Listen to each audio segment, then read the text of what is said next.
Yeah, if you want to throw the link around, go for it. Yeah. What is up, folks?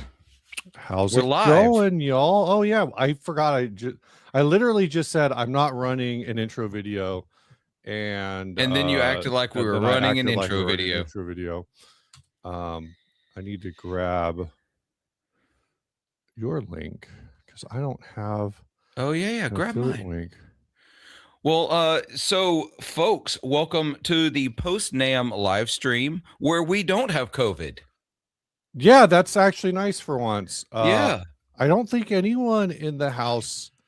No, did Jason get sick? Jason got sick, but I don't think it was COVID. So, but he Well, did get sick. But he said he thought he got sick from the plane. Right. Because he didn't get sick till much later, and there were a couple of people, at least one person, coughing like crazy on his flight. Yeah. So it wasn't us. So getting that out of the way, because people are going to ask you, like, oh, people, you know. Although I did hear John from Voltic has COVID. So, and he was at the taco party. Yeah. Well, so did CJ. Had something. Oh, that's right. I don't know what. Yeah. It is not letting me grab your. Oh, here, I'll just, I think it's still in my clip board. Does anybody actually use that term anymore? I got it to work. We got a Sweetwater Fender Player 2 Jaguar giveaway, as long as you don't live outside of the United States or in Florida, or probably, I'm not sure about New York. New York might not be, part of it either. Sorry, your states don't want you to win free stuff. And if you are outside of the United States, actually, Sweetwater probably just doesn't want to ship. But I know there's also some places where even if a giveaway is free, your country thinks that is gambling. Right. There are some weird laws. Speaking of John, hey, John. Normally I wouldn't have put his business on blast, but he did mention it over on Instagram, so I don't feel like he's trying to hide it. Hi, Jessica. COVID free in Nebraska. Other places charge for it. I don't know what this means, but it's funny. Hey, Earl. Hey, pedal and fuck. That sounds like the name of my new OnlyFans, where I do nothing but use those butt plugs and I play pedals through it. Yes, this video just got demonetized. Yeah. Should I turn ads on now? You guys want ads? No, turn them on after. Make the people who don't watch live watch the ads. Do you guys want some ads? Do you guys love ads? Oh yeah, it could be. I guess where was it? Sometimes it's because distributors get pissy. It could be a map thing, some kind of weird map rule. Yeah, it could be. Yeah, never leaving your house does have its perks, I suppose. Yeah, Snarky. Yeah, that's the lucky thing. Though actually, I think the Gear Fest that Snarky went out to, I think I got COVID at that Gear Fest. Well, so I got COVID after NAMM in 2024. And then these last 2 years, I have not been sick at all. Nothing. No cold, no flu, no sick. And they're also, controversially, both years I got my flu and COVID boosters 2 weeks before I went. Well, you can't get COVID when your bloodstream is full of 5G plastics. Injecting those metal zones directly in my veins. Yeah. What's up, Joe? Amanda? Hello. Snarky is in the chat. Searching for tone. Brian, what's up? Yeah. So I didn't hear from a lawyer this week. Did you hear from a lawyer this week? No, none that we're actually trying to pressing. I have some friends who are lawyers, but none that are actually trying to sue me. Nice. Oh yeah. I mean, I did see. I'm going to scroll back a little bit just because I think, and of course, we know that Phil does occasionally watch this live stream. So if you are watching, hi Phil. Gonzo says, you guys think it's a coincidence that Stephen and Philip are beefing and Steve and Phil are hosting this podcast? That's very wait, isn't it the other way around? Steven and Phil are beefing, and Steve and Philip are We hosting this won't podcast. mince words. At this point, we'll talk about the whole Phil thing. For most of my life, I've hated when people called me Phil. Because that was my dad. My dad was Phil.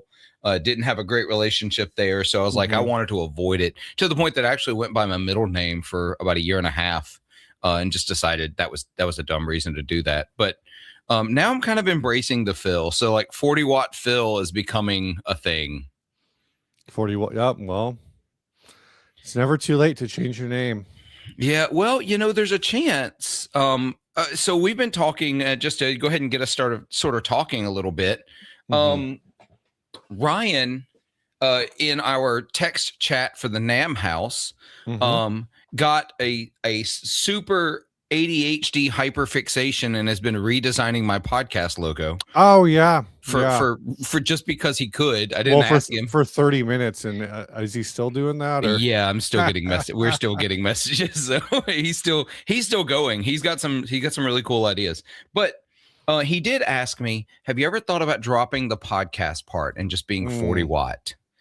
And you could be 40 watt world and try to poach some of Keith's no. But a part of me did think about doing that a while back, because I'm doing demos, I'm doing more video work that isn't a podcast. Right. But there's a really famous club venue in Athens, Georgia called the 40 Watt. And I knew about them before I started the podcast, but I didn't think about them at the time. And so now like SEO would be crap. But if I changed my channel to 40 Watt Phil, and the podcast was 40 Watt Podcast, what do y'all think? I need some feedback in the comments. What do you think? Is that a good change so that it can be kind of all inclusive?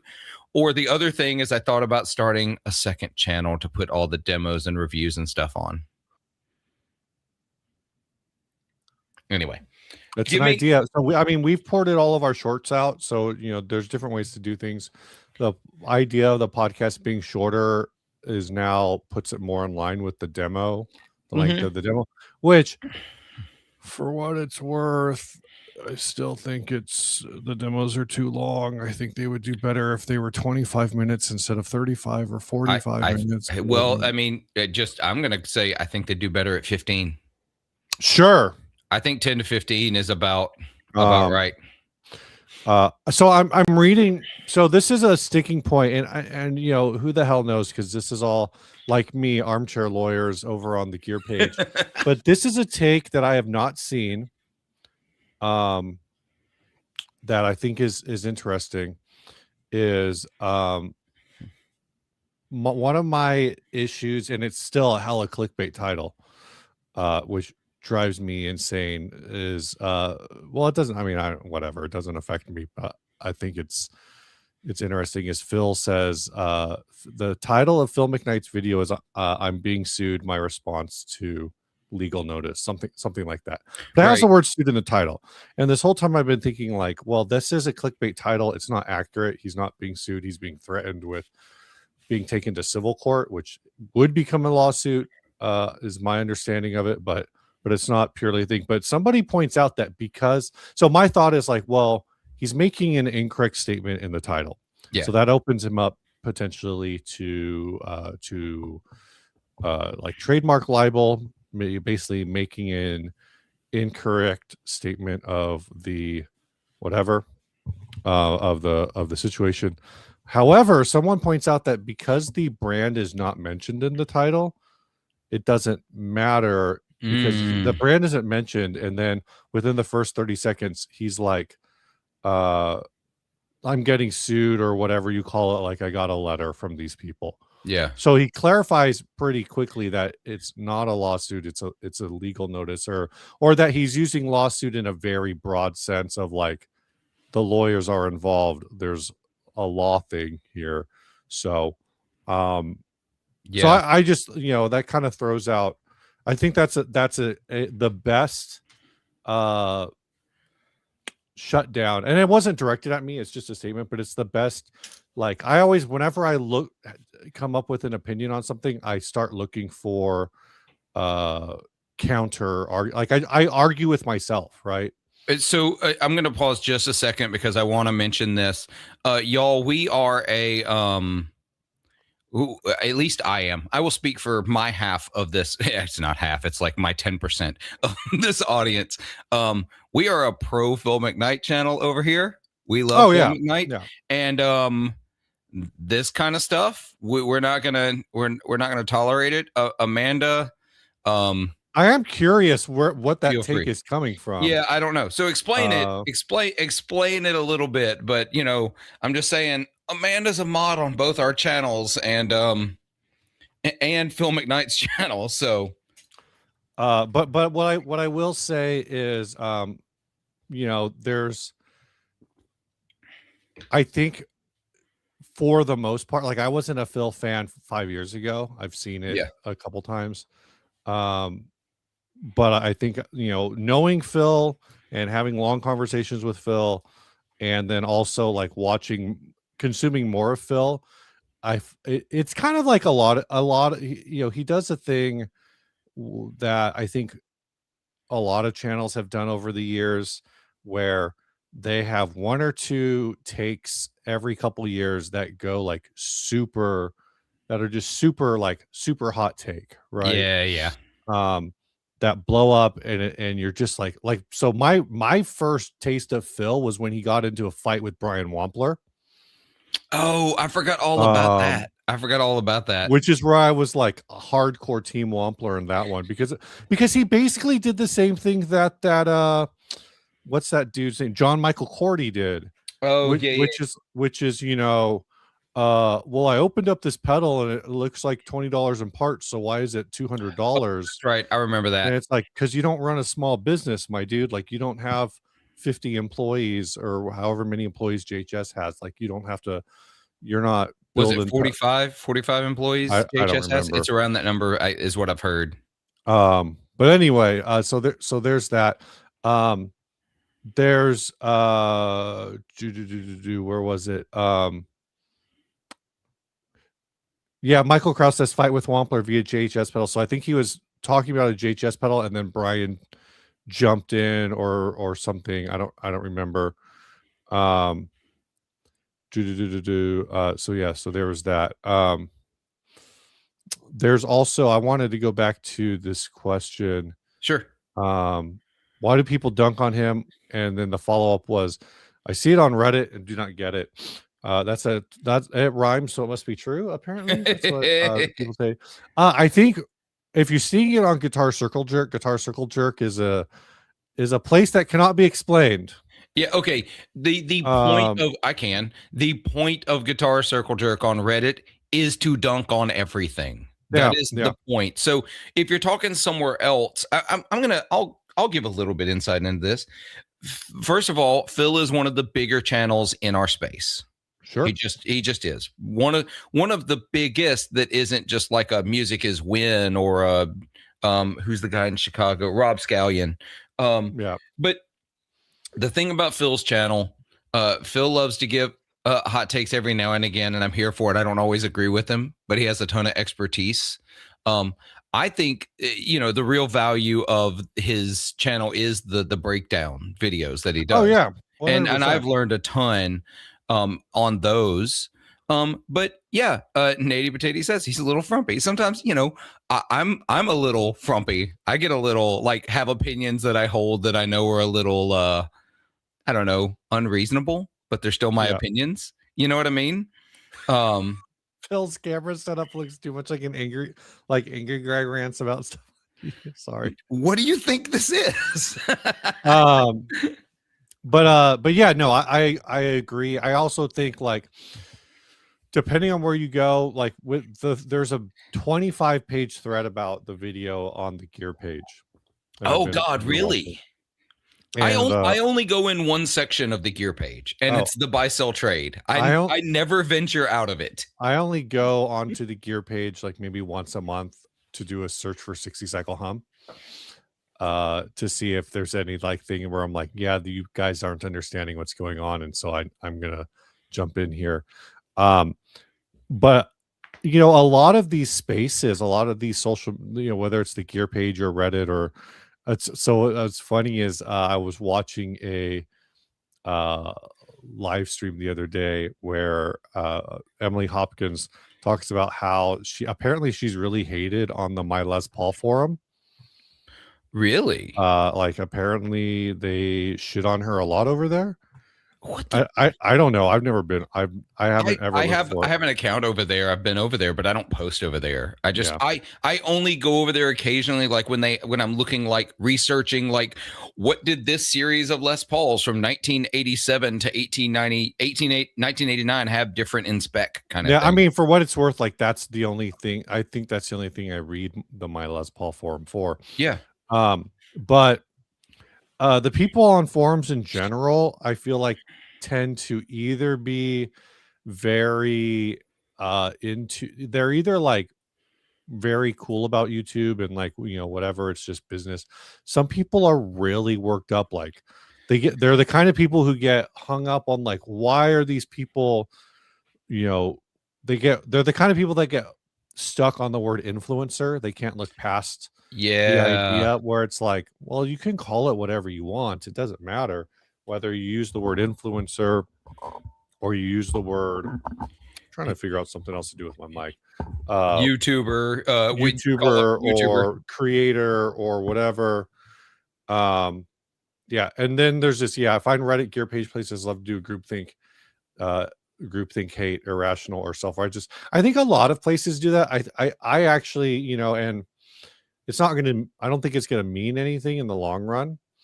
Um, well, I don't know if it will mean anything in the long run, but I think that we do have kind of, there's a lot of people who run on kind of a reaction culture. I don't know what the word I don't know what I want to call it, but I'm still kind of parsing through my thoughts um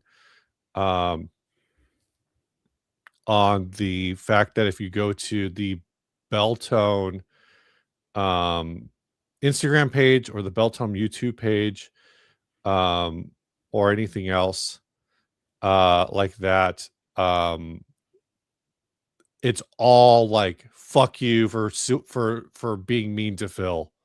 Like Yeah. there's like 100 there, the Belltone YouTube, uh well, one, Belltone YouTube is hard to find because you have to look for Belltone guitars, because if you Yeah, just look and for Steve, Belltones, while you're you get the chatting, I'm clearing just edge going to people. highlight some of my favorite comments. No Yeah. need to react to them as I do it. I'm Oh, just sure. highlighting some of my favorites. But their most recent video now has 3.4 thousand views. Before that, Oh, I don't think any video, that is now the most popular video on the channel. They only have one other video from 4 years ago that has over 3,000 views. That video has 435 comments. oh no. Uh, the current top comment says, Belltone, aimed for viral marketing, landed in fecal marketing. I think the most liked comment is, at least the one that I see right away, is, can you make a masterclass video on PR mistakes? I remember seeing that one. Dear Some of them are way Diary, spicier than that. Dear Diary, the comment section was lit today. How does it feel to have 495,000 guitar players boycotting your country? Can't wait to see the 2026-2027 sales projection. The good news is I have now heard of your brand. You already know what the bad news is. Yeah, exactly. Joe, But you could take the in the guitar world off the end of this statement, and it's 100% true. yeah. But I think I think part of the thing I'm still trying to work through is, there's this whole, I fucking hate this. I hate this phrase. It's just, I don't know. It feels like catch me outside. Right. Fuck, every time I hear fuck around and find out, Cash me outside. which How is about everywhere, that? it just sounds like, cash me outside. How about that? That's all I hear. That's Yeah. all I hear is some child or some, like, I don't know. That's just what I hear. That's just what I hear. So I understand that that is kind of the response to this whole thing, but at the same time, like, I don't know what I think about 400 comments on a video that nobody should have ever watched. And it's okay, and here's what we're talking about, and I won't mince too many words. People have a following, they end up developing this parasocial relationship oh yeah, with a creator, and they like them, and that's okay. There's nothing wrong with that. I love all of my, well, I think I love all of my podcast listeners. Some of you may be terrible human beings, but I don't know. But I hope you're not. I hope you're all the best that society has to offer. But this is it. yeah. Amanda's got it. He isn't a witch, and this isn't Salem. We don't let the thing be what the thing is. If you haven't watched Phil's video about the whole thing, you can watch it. He reads the letter. It's in legalese. It's not like he interpreted what this company was saying to him. He got it spelled out to him from a lawyer. But there's also no need to go piling on and dealing with it. I mean, we don't have to create that much more negativity in the world. I sign off all of my podcasts with, be good to yourselves, be kind to each other. And there's a reason for that. I do want to clarify, we don't have to. We get to. We should. We get to. We should.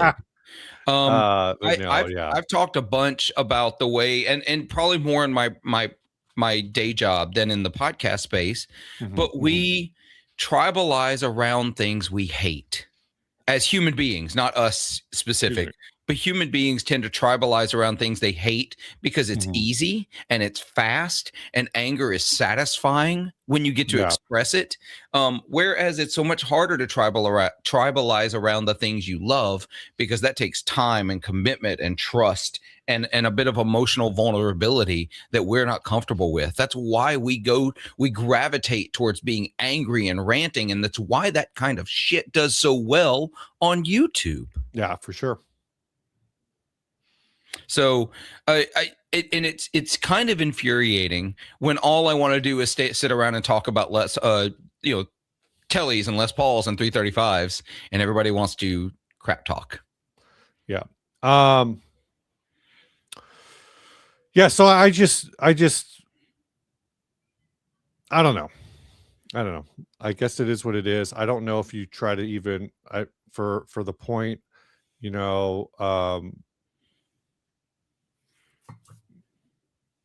yeah, I think I don't think, for what it's worth, and I'll say this about all of this, and I did say earlier, like, I consider Phil a friend. We have had some good long conversations.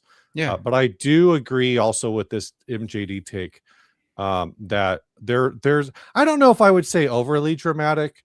I do think it's one of the things I was talking about. I don't remember who I said this to, is I do think it was amusing that in lieu of responding, writing a 15-second email that said, okay, we'll ship out ASAP. Yeah. He made a 20-minute video, which I guess 10 of those 20 minutes was documenting the return process, which is a thing that is just a smart thing to do in a situation like this. Oh yeah. But that means, you had to sit down, you had to think about what you wanted to say. There is editing, or at least some kind of, there was, or like at least a screen share situation. Like, there was a thought process going through it. And to that point, Amanda is saying he did in fact make the video. So the video that's not released exists. It just wasn't released because my understanding of it, and Amanda, you may know more, is that he was waiting to have everything that he put in the video actually confirmed. I sympathize at least a little bit with the brand, because it seems like there was at least, a few emails sent out over a 2-week period. So the guitar that sent out, a month goes by. It seems like there was communication for about a month, and then 2-week period with no communication. Now, should the brand have been more lenient for a fucking $3,000 guitar? Like, give me a break. This is part of my issue, is like, Phil's already made 2 videos for this dude. According to Phil, like those 2 videos had constituted for about like 95% of the views, because I think those two videos basically did like 150, 200,000 views a piece, and Yeah. all of the rest of the videos combined for Beltone was like 10,000 views. Like Yeah. that's basically the situation we're looking at here. um I I think there's details that are missing that probably aren't like the best looking details in terms of that communication, but I also don't think this is a situation where um you go to a lawyer this fast. This is the same thing. Okay, thank you. You said it. Yeah. That's what I was going to get to. So here's the deal. This is a relationship that pre-exists. Y'all, I am speculating. I've never met Phil. Our entire interactions have been in comment sections and, in live streams and stuff like that. But there's a past of positive communication and videos from them. Yeah. There's 2 in the past. Well, now there's none in the past. Oh, they gone entirely now? Well, at least when I tried to look for them, Okay. they're gone. But 2, yes, thank you, Mark. Speculation zone. 2. Here's a big one for me. The dude is a live stream viewer. He could have just super chatted for $5. Right. And so this is the thing. Phil got that guitar in December. Mm-hmm. At the time of this video, I realize today's February 1st. But at the time of the lawyer's response, it was January. 2 months is nothing in the, hey, I'm going to send you a guitar to make a video time. I do think, to MJD's point, rhymes with quiche. Publishing the boxing video is basically accusing the brand of planning to sue over fake damage. I don't disagree with that, but I also think like a lot of people do that for reverb. I've never sold a guitar on reverb, but I know people who film their packing process just so if UPS or whoever the ship, UPS, FedEx, whatever, USPS, when the guitar is shipped, if it doesn't show up in the same condition it was shipped at, they can say like, look, here's a video of my packing process. I film and photograph everything I sell, and for amps, I film them in working order, and that has saved me twice on insurance claims. And MJD, I do agree. Like the publishing thing was whatever. This is an interesting take. We're just living in speculation. I love it. This is 87 people is the most people we've ever had. We need to talk about lawyers more, I guess. Right. This is okay. But, I totally get why Phil did it now. But it says maybe Beltone already sold the guitar and was desperate to get it back because the buyer's asking for it. This is a thing. So I've had a few different conversations with people. I do want to back up about the lawyer communication thing. So some of you probably remember, like maybe 2 years ago now, 3 years ago, I don't remember. Jessica says I find all the lawyers. I didn't want to go off this comment, but yeah, that's a great comment. Maybe 2-3 years ago, we got a cease and desist at 60 Cycle Hum. Let me see if I can find that. I'm not going to share it, but Basil says let's all start suing Phil for the podcast. If you mean this Phil, please go ahead. All of my responses will be AI generated. I just need I need you to be aware. What was that? Let's see. Amanda, I also don't hate lawyers. Lawyers actually serve a role that we need. I think they get a bad rap because often they get to be the bad guy, and so we think of them poorly. So this is going back. This happened in 2023 when we got a cease, and this actually ours straight up says demand to cease and desist. So we called it a cease and desist. The claim was that we were committing trade libel and potentially defamation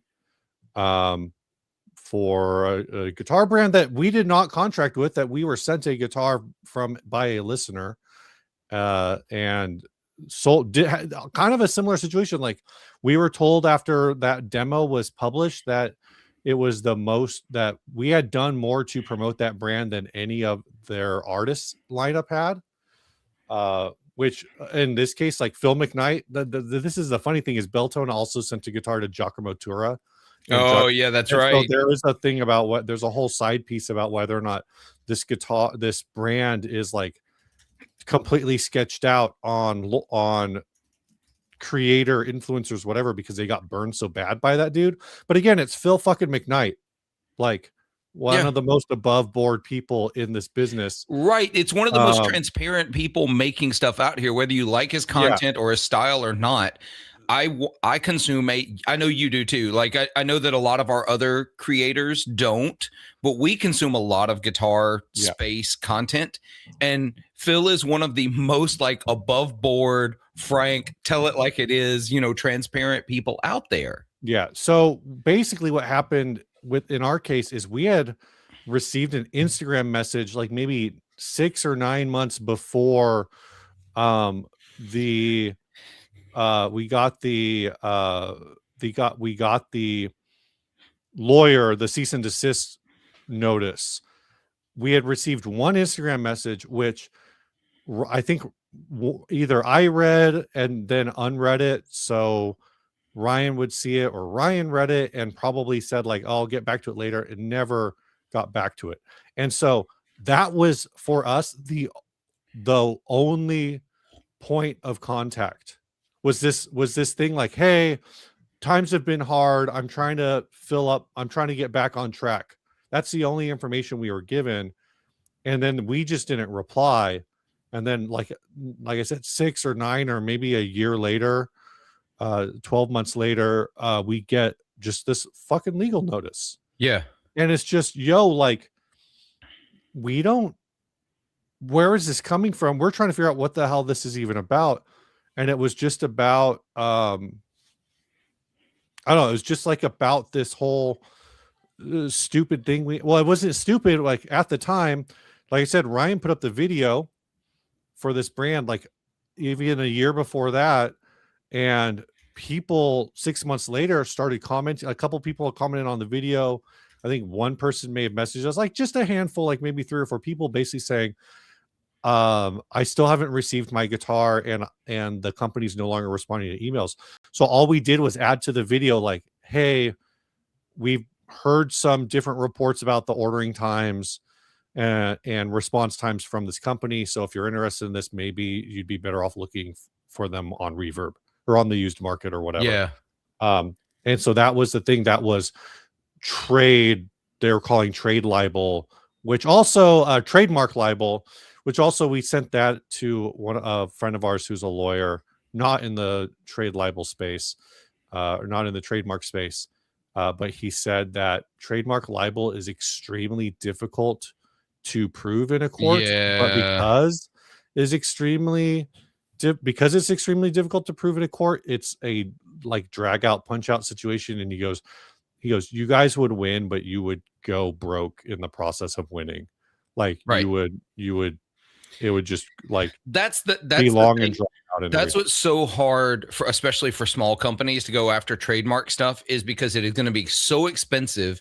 And if it's a huge company, Behringer, oh my gosh, especially if they're international, you can't afford to fight it. Oh, other thing, that's what a C&D is for. Yeah. A C&D is, hey, please stop doing this so we don't have to go the expensive route. Yeah. So those of you that like get mad at Gibson, and yes, I agree, they go after, maybe they cross the line, not as often as y'all claim, but a C&D isn't suing someone. A C&D is saying, we don't want to get to that point. Can we come to some kind of agreement? So the other thing I wanted to say about this comment that I thought was weird about the way the letter was written and the packaging and everything else, and obviously if you're sending Phil McKnight a guitar for deep dive, he's gonna take this thing apart. And so right, you know what you're getting into. In my opinion, like if PRS sends Phil McKnight a guitar and he dismantles it and then reassembles it and sends it back to them, hopefully they're never selling that guitar as new. No, it's a B stock at that point. It's B stock. Maybe it becomes a permanent demo. It's a tax write-off. All this stuff is already a tax write-off, because when you send it, this is all the thing too. Like Ryan, I'm sure for like some higher end stuff, we've talked to like for example, I don't know where this is at. This is not a preview. Don't look for this in the future. But we at least have been contacted by Amplified Nation.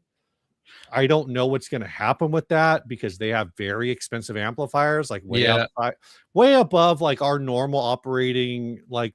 I've had some contact with Amplified Nation, and I'd love to work with them, but also, you know, competing companies, and I do kind of stand to around here. But I think I was too small for them to really work with, and that's okay. I would love to see Ryan get an Amplified Nation head and put it head to head with that Grand. Yes, that Grand Dumble clone, but then also whether or not Amplified Nation would send an amp just to have it shot out against a Chinese cloner would be a thing. Yeah, this is sketchy as hell. This is why I kind of wonder like what's going on. Like Andrew said, like did Belltone already, was this a guitar out of their gallery and they shipped it to Phil but left it in the gallery and now someone bought it and they're like, okay, hold on, they're telling their buyer like, oh yeah, Phil McKnight has your guitar right now. You're just gonna have to wait a couple weeks for him to send it back. Yeah. Like, so what the hell's going on? That drives me crazy. I do want to pause here for just a quick second to reiterate. We are going to get to NAMM talk here in a minute, which means this is sort of sponsored by Sweetwater. There is a link below if you want to enter a giveaway for a Player 2 Fender Jaguar. It's in aquatone blue, which is a great looking color. I'm gonna see. I want one so bad. I've never owned a Jaguar, so I think they're awesome. Anyway, click my link. Yeah, it's in both descriptions of the videos. So if you're over on the 40-watt side, like a surprising number of you are, thank you so much for watching the live stream over on my channel. I appreciate that greatly. Or if you're on the 60 cycle hum side. Steve, we have 110 people watching. Yeah, for the next few minutes, if you click the link down in my description, you will be pumping money into Philip's affiliate link. Yeah, affiliate. Ryan is going to make me a 60 cycle hum link soon. Yeah, so click it now. Click and enter now. Click and enter now. It should be a selling point inspected by Phil McKnight. Yeah, upcharge it. Make it an upcharge. So yeah, I just I don't know. Don't think I have anything else to say. Basil said I'm going to Phil. Oh, going to the 40-watt stream. I was like, Phil McKnight, is he streaming right now? You want to talk about NAMM? Yeah, let's talk a little bit about NAMM. I did send the link over to our NAMM house group. But if they'll click the link, Joe says she may pop in at some point. So Basil says they are there now, which is awesome. It actually shows up the same to me no matter where you are in the chat, though. So thank you for being over on the 40-watt side. Steve, besides the groove thing, which I haven't seen. I've only seen I've seen part of your video. I did the groove thing, which I actually think won NAMM. I'm just gonna be honest. I think that won NAMM. It is the single most viewed piece of content I have ever created, and it's a 40-something second video with Rump Shaker as the soundtrack for it. Do we want to watch the video? We can. For those of you that have not seen it, let me pull it up. We'll see how easy this is. It got $500,000. The original goal on its Kickstarter was a little over 10 grand. Yeah, it got $500,000 pledged. Yeah. So let me see. Share screen. We'll just show the backside of my Instagram, and I'll play the video from there. I think it'll do the audio. Steve, you tell me. Oh no, I can't play it because YouTube will demonetize this video because of it. Oh, but yeah. So this is the groove thing. It sold $500,000 on Kickstarter, and they will sell for, the guy told me, $349 each. This guy will be a millionaire by next year. Paul from the Studio Rats. It is exactly what you think it is. apparently, I'm watching their Kickstarter video, and apparently, everyone in the video are like, these are actual reacts. Yeah. Which They is- have actual React videos at their booth. And Mark, yes, it is exactly what you just said. I'm not saying that out loud because I don't know what YouTube will do with this video if I say those words. Yeah, Dave, perfect. Shameless plug. But yeah, so that video has 500,000 views on my Instagram.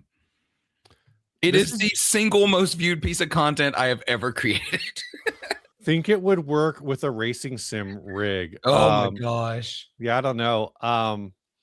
Let's throw this in. Joe, do you have any thoughts on the groove thing? Oh, we don't hear you, Joe.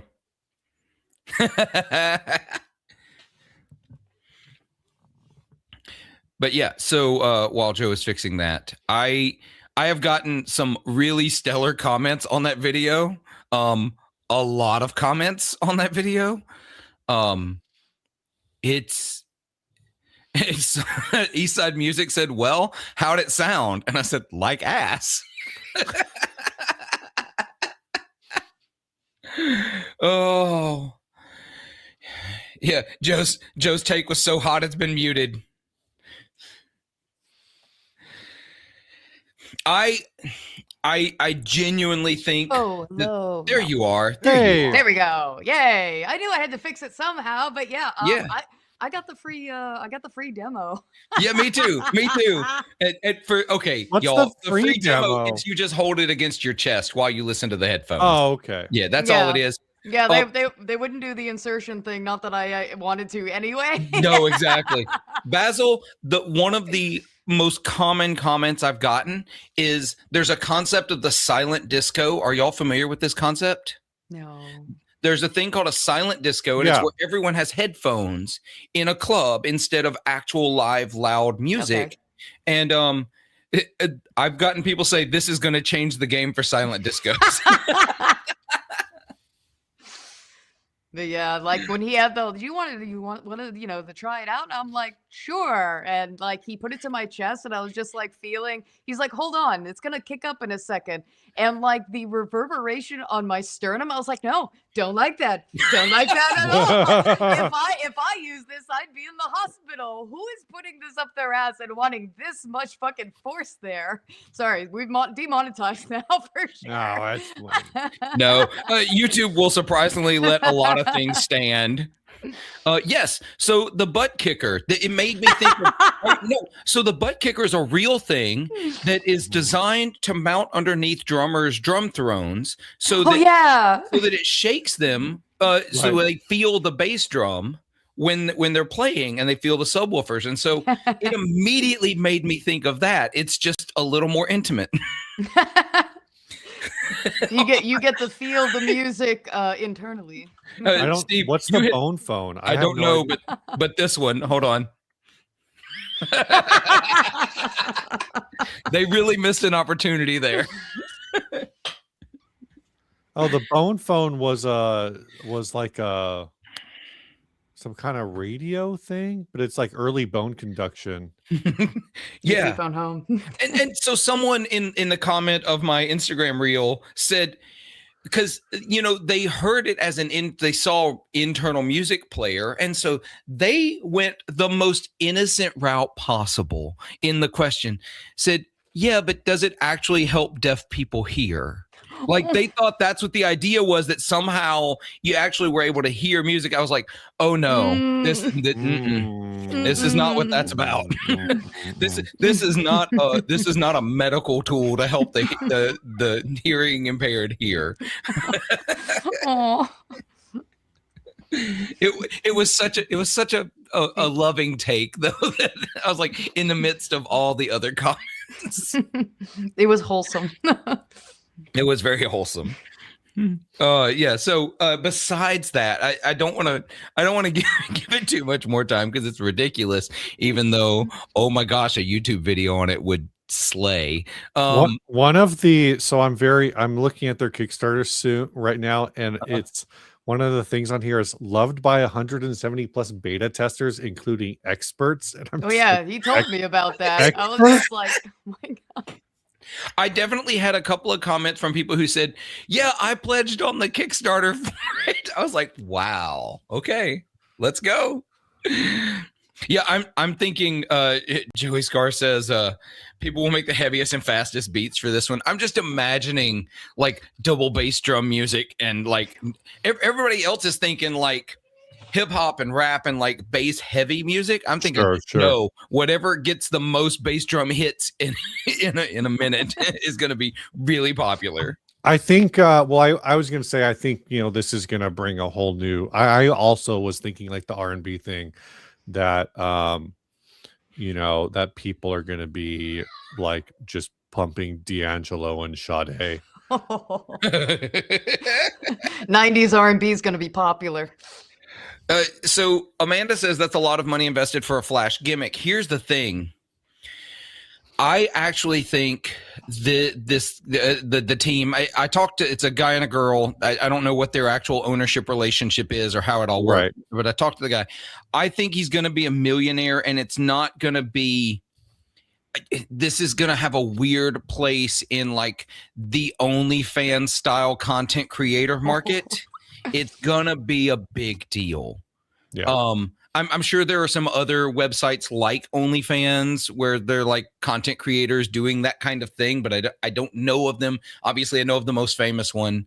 It's going to be, that guy's going to get rich for sure. Yeah. Very rich. And the reality is like, I feel like that's kind of tends to be the nature of, they're going to play pony. I was about to click it too. True. It is so true. Oh, I hate having a lot of Kickstarter products are effectively gimmicks, or there's some kind of other thing where it's like, have you EDM is going to be huge too. Yeah, sure. EDM is going to be huge. Have you guys played the card game Exploding Kittens? Or yes. Are you familiar with it? Exploding Kittens was a Kickstarter that raised $8.7 million. What? Yep. Yeah. The app is great. Okay. I have a game idea that I came up with at NAMM 2 years ago. We need to flesh it out and start a Kickstarter for it. I'm not going to say it here. Obviously, that would be dumb. The show Vox Machina, which I never watched. Yeah, I love it. Amazon. That was an $11 million Kickstarter. Oh my gosh. Well, when they started to bring back Reading Rainbow, it started as a Kickstarter as well. Oh, really? So like wholesome stuff does well too. Here's a $12 million tripod campaign. What? Why? Wait, what is that? It's by Peak Design, so it is fancy shit. I find it hilarious how we go from groove thing to this, and I'm like, is this another attachment? Steve is hyper fixated now on Kickstarters. So some video game that I've never heard of, Frosthaven. It's a dungeon crawler. Yeah. No, sequel to the 2017 game Gloomhaven, raised almost 13 million. Oh my gosh. The coolest cooler, a high-tech cooler. Yeah, that looks like an old Coke machine. It does. It looks like a 1950s mid-century Coke machine. 13 million, and it looks like it never it had 13 million, ended up becoming one of the crowdsourcing platform's biggest failures when it failed to meet goal and was unable to ship its cooler. That's why I don't do any like Kickstarters anymore, because they either like never like deliver, or when it gets delivered, it like goes below all expectations of what they said they would deliver. Always. The original smartwatch Pebble smartwatch was $20 million raised. So this is what I just bring this up to be like, I don't disagree with Amanda saying like, hey, this is a lot of money for a gimmick, $500,000, but the nature of Kickstarter is it's almost entirely shit that no one needs. Well, except that, okay, for example, the only Kickstarter I've done in a long time is I have this when I bought my new Mac Mini back in 2024, which now there's an M5. This is an M4. Of course. There was a a docking case, and obviously it's my computer, so I can't pick it up and show it to you. But they did a case that makes it look like a mini version of the old Mac Tower. Oh yeah. And it's got internal like storage capabilities. It's a USB hub. It does all that cool stuff. That one was huge, and it absolutely delivered everything they promised. So if you're picky about your Kickstarter, they're really, really good. Yeah. Let me see if I can find a picture of it. I think the only Kickstarter I've done a couple because I knew personally the people who were doing it. Yeah. So like I've got a couple bar spoons, maybe one bar spoon that actually spins. So it's a free floating bar spoon, like in a column. So when you when you stir, the spoon head itself rotates independently. This one, by the way, this is it. Oh, cool. It's really, really good. I like it a lot. Totally worth it. Nice. It's $100. Anyway. Oh my gosh. Are we gonna see Fender branded whips, handcuffs, and stuff now? This one, Phil McKnight. Wait. It wouldn't be Fender. That's very much a Marshall thing. Yeah, I could see Marshall. Yes. Branded like Bluetooth accessory. This just in: Phil McKnight received a CD from Groove Thing. Oh wait, it was a VD. Oh no! Oh my gosh! And apparently, Snarky completely zoned out for the last 5 minutes. He was walking his dog. He said he was going to walk his dog. So, yep. Oh my gosh, they give you a tone wood. I love it. I freaking love it. Okay, so let's talk about other NAMM things. Yeah, actual NAMM things. Yes. I'm gonna go get. I gotta refill my coffee, so I'm gonna mute while y'all chat. But Joe, what was your favorite thing, not groove thing at NAMM? Not a groove thing. I would definitely say getting to see the Terra guitar booth in person. Oh yeah. I followed them on Facebook for quite a while, even when the guy was first posting about it. And he's basically a carpenter, so he wanted to make a guitar in this kind of style of layering shapes to do almost like a labyrinth.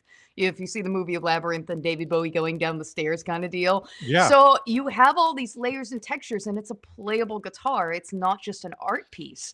So to be able, I found out before going that they posted, hey, we're going to be at NAMM. And I was like, oh my God, yes, because I followed it to be able to see it, play it and all that in person. Like I was totally excited, both the husband and wife, combo running the basically business were really lovely. But it sounded great. They were doing a giveaway also for like the Telecaster version. Like in one of my posts, I think it was the other day, I posted a little bit of like, just showing I was holding it. But yeah, they basically, it's like in between 15 and 17 layers.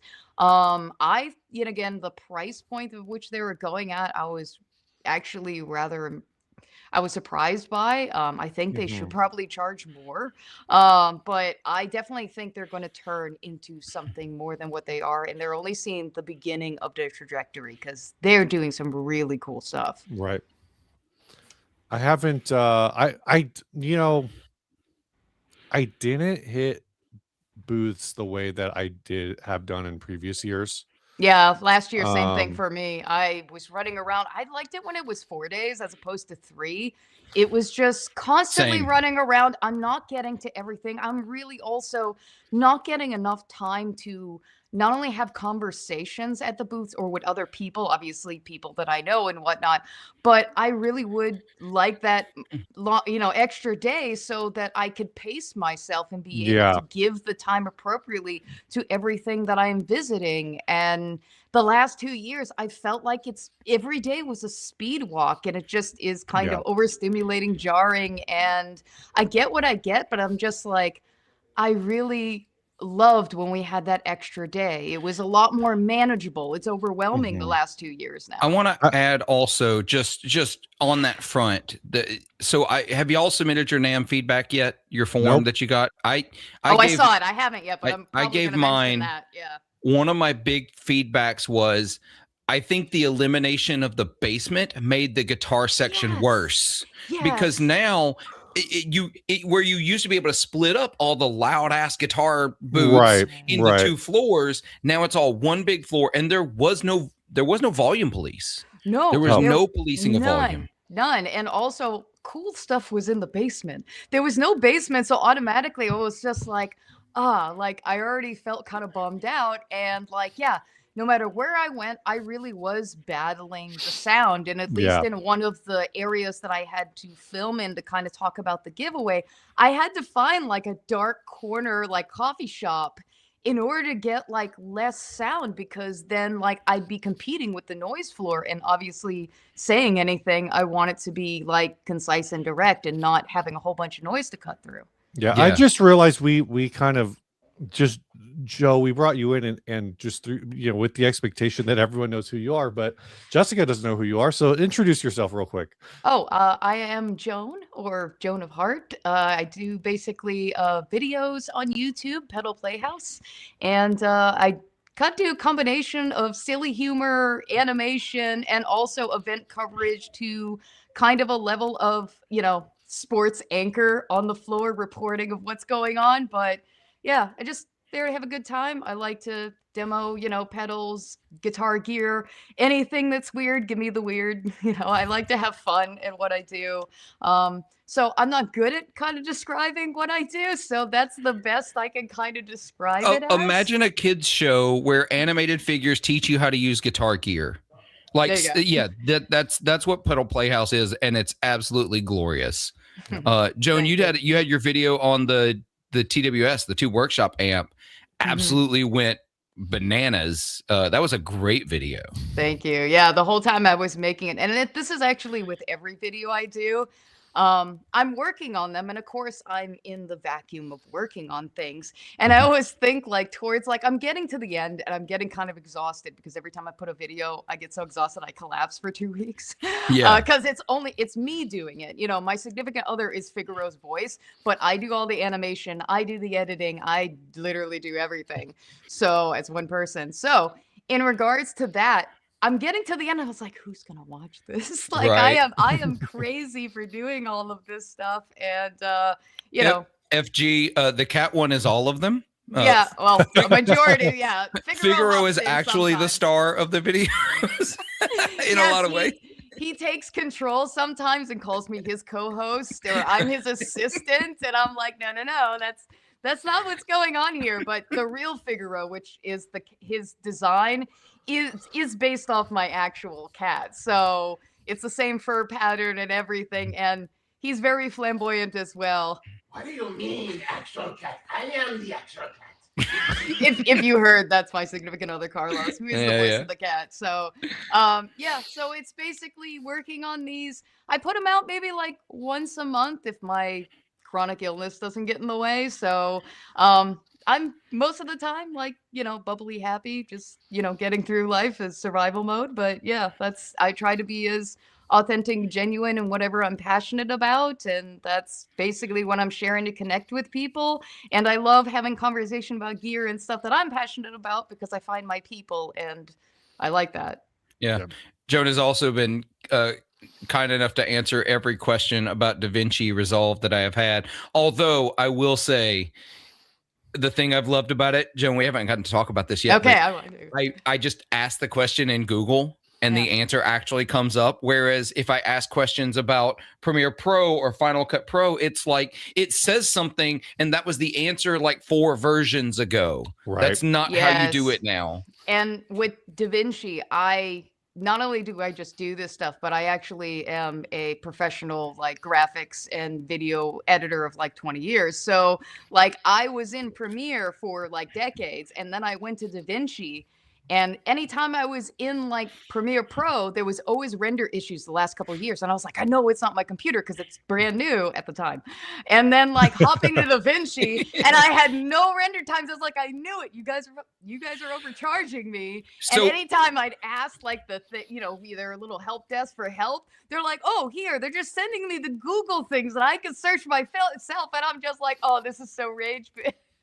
And I've been doing all of my NAMM video editing on my laptop, which my laptop is Oh my gosh, it's now 7 years old, Intel based. It's a trooper. And I'm using DaVinci, and it is handling mostly just fine. I just created a new reel that I need to send to you, Joe, that I think is so stupid, but I'm probably going to post it tomorrow. It's just a short Instagram reel, and I added a bunch of lighting effects to try to make it look like I was on stage at a concert playing guitar, and it kind of freaked out a little bit at that point. My laptop was like, this is a lot. Please stop. But Yeah. for the most part, it's worked great. I haven't even used it on my good computer yet. Oh, wait till you do. Wait till I you do. know. Here, take my good hand. It's my good hand. Yeah. Yeah, I just use DaVinci because it's free. Oh yeah. Well, No subscription, even no the paid subscription. It's version. just free, and you only. I did reach a point doing the lighting effects where it Yeah. was like, oh, you need to pay to do Yeah, this. just do it. And I was like, Yeah. I don't need to do that. That's fine. Right. I do. Yeah. Mark, I want to thank you. I've worked very hard on this lighting. It's not changed since the last time I streamed. You know what changed? I finally realized that the capture card I was using wasn't capturing 4K. It wasn't capturing. It was not. So I upgraded my capture card, and you actually get to see it in its full lighting glory. I wish I could lose this But arm they're still seeing it in 1080 because it's StreamYard. Yeah, but I actually think because it's converting in 4K and then StreamYard's downgrading it, I think it looks better. It probably is. That Yeah. makes sense. I'm in 1080 all the way. In fact, I'm outputting my camera at 1080. As you all will see in tomorrow's 60 cycle hum episode, there's a surprise at the end. Oh no. Oh no. The Mondays. There's a camera related glitch at the end that I've never experienced before, but apparently doing output at 4K and recording and outputting at 4K at the same time. Well, anyway, I've never had that issue, and I have the exact same camera you do. well, apparently there's a setting that I should have been using that I don't. But anyway, I don't know. I don't want to spoil it too much, but some of y'all might have figured it out. Joey, I have been submitting, but they're so flooded with all of your submissions that they don't even get to mine. Because there's at least one, I think two, that if they get to them, I'm beating you those weeks. But I don't know if they're going to ever get to them. I would love to, and there's probably a way to do this with Gemini or something. I don't know. Yeah. Oh, Joey just sent in Totally. 3 more ads. I send in one like every 5 weeks. Right now we have 286 ads in queue. But for the most part, it's still kind of like the same 5 people who send ads. Aw. Oh, y'all send ads. Come on. Don't let Joey win. There's a few newer names. Have y'all in had here. to send Joey a 1099 yet for all of his winnings? I don't. It'd be funny to just do an absurd ad read for just like made up product. Oh yeah, that would be fun. Have you tried this? It's wonderful. It cures all sickness, but the side effect is death. Did I never send this out? Sorry, I just saw an email that maybe I never responded to. Whoops. ADHD. Yeah. All right, so I'm going to drag us back to NAMM. I'm going to drag us back. Steve, what was your favorite thing at NAMM? Also, Joe, I missed the beginning of you talking about those guitars, but when you posted about them, I looked them up and they look hella rad. It's obviously CNC millwork but there's still an artistry in the design of it that's amazing. Yeah, that's basically what I liked about it. And talking through the process, which I have the interview to edit. I'm in the thick of it. And that's basically, I talked to some people and it was like, what is your thing? And they quickly talk about it. But there were some people where I'm like, no, I'm going to spend time with this person because I passionately, excitably want to know more about it. And he was one of those interviews. So I was happy to get more time with him. Amazing. Okay. So now, Steve. Yeah. What was your favorite thing at NAMM? Man,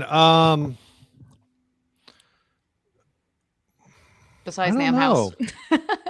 Besides the people, which by the way Yes. was the #1 response in all of my like booth interviews of what's Yeah. besides your own stuff. And I know you haven't gotten to see stuff. What was your favorite thing in NAMM? It's like the people. The people. Yeah. I get it. I get to see all my friends and also some people that I knew online, and even like his name is Jacob and a Ghost online, and we have recorded a song together. Yeah, I know who you're talking about. And he said he was there, and I was like, oh my God, let's meet up, because we've had like Zoom calls and stuff like that. But then we met up, and then we were right by the Korg booth, and we both started to play the Phase 8 together and just be little chaos goblins with it. It's such a fun tool. I will admit that thing is expensive and should be lower priced. Joe, I want to know why Pedal Playhouse doesn't have an animated Chaos Goblin yet in any of the videos. I am the Chaos Goblin. there needs to be like, you don't even have to voice it. It just occasionally peeks out from behind an amplifier or something. Oh, like a gremlin, like the airplane gremlin? Yeah, exactly. Like an airplane gremlin. Yeah. So there was a lot of discussion about the this. AI one, yeah. I didn't go over to Polyend. I don't really know a lot saw about that it, but- brand. But I don't really know what the story on this is. Me either. I don't really even understand what it's trying to do. I'm surprised they use C++ with it. Yeah, me too. That's not a normal programming language. I think most digital stuff's using Python now, isn't it? For digital pedals. I don't know for sure, but I don't know that. Yeah, I did send them. I sent them a message on Instagram to see if they have any demo units that they're sending around, because I would like to try it. I don't know that it's a thing for me, but I would love to do a video on it. No, I hope they send it. Yeah. What is this? Is this Endless? What is? Yeah, the Endless, the Poly and Endless. Which, by the way, we really need to talk about your naming and your marketing around that, because that's it's like a child who is named Van Devender. Went to high school with that guy. Like Van, you named your kid Van. Robert Robertson. Right. Will Williamson. But please stop. Well, it's also a little confusing because it's when I look it up on their website, I just see the Endless, but then I see what it is. It's all one pedal, and they're showing a bunch of different. Yeah, they've got a faceplate that can go over it. And then they have a template where you can print your own, or just a blank one you can write on. Yeah. But like nothing on here seems to really explain what it does. Like this website's not really saying. It just says it's a platform that helps turn your ideas into effects. That's meaningless to me. So apparently you can tell it. I watched another live stream on it, not the actual product demo, which, would probably be where I should go to learn about it. But you literally, how you tell ChatGPT, hey, I need this, and it creates it. Okay, well, I do, because I use it a lot. As I've said many times, I think I've used ChatGPT one time. I will go ahead and say Snarky ruined ChatGPT for me. Oh, that's possible. Because he would always tell me about how he would use it and how ChatGPT couldn't solve basic Googleable like cues for him. Well, there's a whole usage and ethics of AI conversation to be had at a different time. Oh, yeah. But no, I'm not even talking about. I'm just saying like I never explored any of the actual functional usage of because Snarky ruined it for you. Because basically all I would ever see were people who were like, yeah, I tried to chat GPT who won the Titans Bills game today, and it didn't know. And it's like they don't know Google exists. That? Yeah, Google exists. I mean, anytime I use any kind of AI kind of prompt or anything, I always make sure I say like, thank you and please, because it's like, if they are our overlords in the future, I want to be spared. Right, exactly. Have you heard about Moltbook? Okay. Coming back, essentially the designing pedals in this works the same way. Right. Interesting. You can feed it a prompt and say, I want a sound that sounds like this, and it can do it. Mm-hmm. That's all I know. And that's why I want one to tinker with and to see how good it actually is. It might be utter trash, but My but this won't be the last time someone does this. my guess is that, and maybe I don't, again, without going through, I'm just a little bit speculating, a little bit just kind of saying what makes sense. Okay, yeah, MJD. It's basically a fancy ARM processor with a site where you can use AI to program a certain effect, but you can actually program it in C++ too, so it's semi-open. So I mean, to me, I parsing through, I think basically it's like, if you were using, the way I would think about it is like if you were scouring the whatever the line 6 tone, it used to be Pod Farm. I don't know what they call it now. Oh yeah, I remember Pod Farm. But like if you were going through a bunch of HX like Helix presets, but you were going through them and having AI assist you with finding what you wanted. It's kind of like that sort of thing where, yeah, there's probably a bunch of algorithms where you just go in, and this is the example they kind of show on the website is like, I wanted atmospheric delay. And then it spits out a bunch of like, here's the atmospheric delay we created. But those have to be some sort of pre-existing, like there's a limit to the preset. So if you go into Polyend and you say like, I want a pedal that sounds like, and then you name some obscure band that doesn't exist on the internet, right? Because they were your hometown favorite 30 years ago. Like, it's just going to be like, what the fuck are you talking about? No, it won't. If it's anything like regular AI, it will lie and think it knows exactly what you're talking about, and it will spit something out that has nothing to do with the thing you talked about, but it will pretend like that is exactly what you wanted. Most likely. And also, I think of this also in the vein of like the Eventide H90, how they release like new algorithms. And a lot of times they're a combination of pre-existing, effects that are already sometimes in the unit. And then they're kind of just creating a new archetype of those two combinations together as a preset.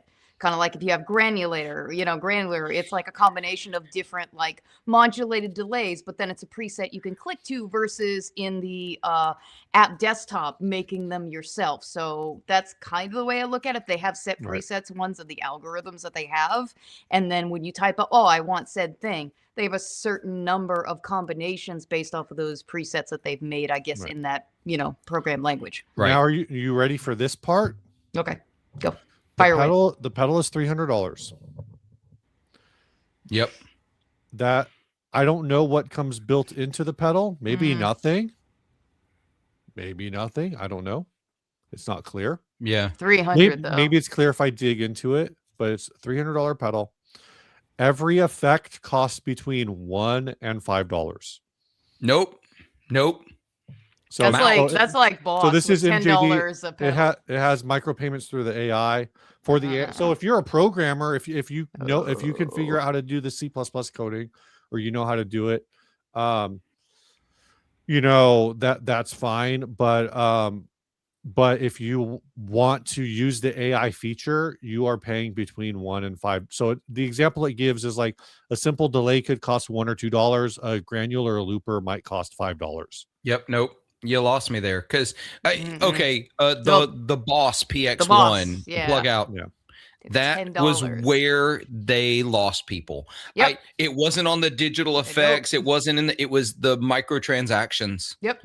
Everything is microtransactions. It's driving me nuts at this point. And you want to know what? If only we had a pedal that had this model that had already demonstrated the difficulties and the problems. Exactly. Oh, we do. The Eventide H9. Did you notice the H90 doesn't have the microtransactions of the H9? The H90 just gives you everything, and you get updates. Updates for free. It's great. Updates for free. I love it. The H9, you either had to buy the H9 Max, or you could buy the core and buy the little effects you wanted. And they did that, and then they backed away. Oh, if you buy two, because remember they couldn't do two effects at once, you could only do one. If you had an H9 Max, you could buy a cheaper H9 core and pair them so you got all of the effects on your core as well. So you didn't have to redo it all. But yeah, the H90 said, no, we're Yeah, not doing any of that. I think they definitely learned from that experience, and that's what we're seeing in the H90, where every update, every kind of improvement is all free. They also listen to people when you talk in their forums or online. They take that Yeah. feedback, and you actually see them implement it. That's why I love Eventide. Yes. Like they actually do care, and they're fun people. Yeah. So I do think this is a fun comment from Gonzo. They're going to make the same things in different ways. But I also wanted to look at this. This is a little off topic. But yeah, Michael Kraus says, I went to an AI lecture. The interesting takeaway was the AI we have now is the worst AI we will see. Worst, I suppose, is Relative, yeah. is relative. Like the AI we have now is the least intelligent AI we will see, but Yeah. maybe that's not the worst, if you know what I mean. I was listening to, man, I wish I could remember what podcast it was, but I was listening to a podcast. It might have been Taylor Lorenz's podcast. I listen to that every week, and it's kind of an interesting podcast because she brings on a lot of experts to talk about topics that are a little sometimes out of her depth. Like she referred to Silicon Valley as the reason it's called Silicon Valley is because they make the chips out of silicone, which is a really common misstatement, but it's just kind of an interesting thing from like for a tech podcast to kind of get wrong. Yeah. But she brought on an AI expert, and one of the things they were talking about is how the American companies that are doing AI all kind of have this mentality. I think I don't know if we talked about this the last time we recorded, but basically there's an idea that we're playing Russian roulette in the United States with AI. That Peter Thiel and Sam Altman and Elon Musk and all these people basically agree that there is a high enough likelihood that AI is going to like literally destroy the planet, not in the sense of like the data center. No, not even in the sense of like data set, like not of power required, but literally like there's always this thing in movies where it's like where you tell the AI like, hey, make Earth like solve world peace, and it does it by eliminating people. Like HAL 9000. Yeah, and Dave, it runs all the calculations exactly and destroy and realize that like, oh no, the only way to solve this is to like kill all the humans. Right. Don't ask that question. And so basically the conclusion on this, and part of this too is like there's this fear like, well, if the American companies don't do it, the Chinese will do it first. And apparently that's bad. Is just like with TikTok, like we don't want the Chinese to steal our data. But we do want the US government to steal our data, though they could already buy it from Facebook. So I wouldn't know. I don't have a TikTok account anymore. I don't really know. Just go to Red Note, give them everything. But people are still developing really AI. What we have now is a party trick. That's one of the kind of the issues, I think. But this was talking about, they call it AGI. It's an AGI, artificial general intelligence. It's kind of the idea that like, then this is like pushing towards artificial super intelligence. But one of the things that they were talking about is like in the United States, whether it's Grok or Claude or ChatGPT or whatever, all of these other things, that they're basically in the United States, they're pushing towards super intelligence, but the claim, and who knows how much of this is washed through propaganda, because that is a thing, right? But the claim is that in China, it's all kneecapped. Like they are intentionally kneecapping their AI to only be able to do specific tasks and not be able to do generalized tasks. Whereas in the United States, the companies are trying to do generalized tasks. A couple things in here real quick is, it's all very sophisticated search engines. Computers can't think. Yet. Have you guys heard about Moltbook? I heard about this yesterday. No. Moltbook is social media for AI only. Interesting. So basically, somebody supposedly they made because their own. because it feels like a hoax. But Right. somebody created a thing called Moltbook, which is basically Reddit, but all of the accounts are AI And chatbots. they're roasting humans. Yeah, they're literally like, it's basically like, Look at this person ask me this. yeah, Yeah. no, it's a lot of stuff Yeah. like that. Like, how do we? And some of it is like, how do we help? How do we help? How do we become better chat agents or bot, whatever they're calling, whatever. Yeah. Like just things like that that are like really kind of crazy. MJD says, how about making people smarter? That could make a big difference. It really could. Well, it just to add into this, it reminds me of. So I read an article that now 10 years ago, when like just the buzz around AI was starting, right? I think I know which one you mean. Google Translate is an AI and has been for over a decade. So if you've been using Google Translate, you've been using AI for a long time. And so scientists realized, I say scientists, the computer engineers that coded it and managed it, they realized that there was a new language translation they didn't tell it to do on the website. And I think very specifically it was Japanese to Korean and back. That they had, I think that was the language. They didn't tell it to do that. They never programmed it. They never taught it. They never put anything in there. The AI engines that run Google Translate had realized that, oh, we can translate English to Japanese and back. We can translate English to Korean and back.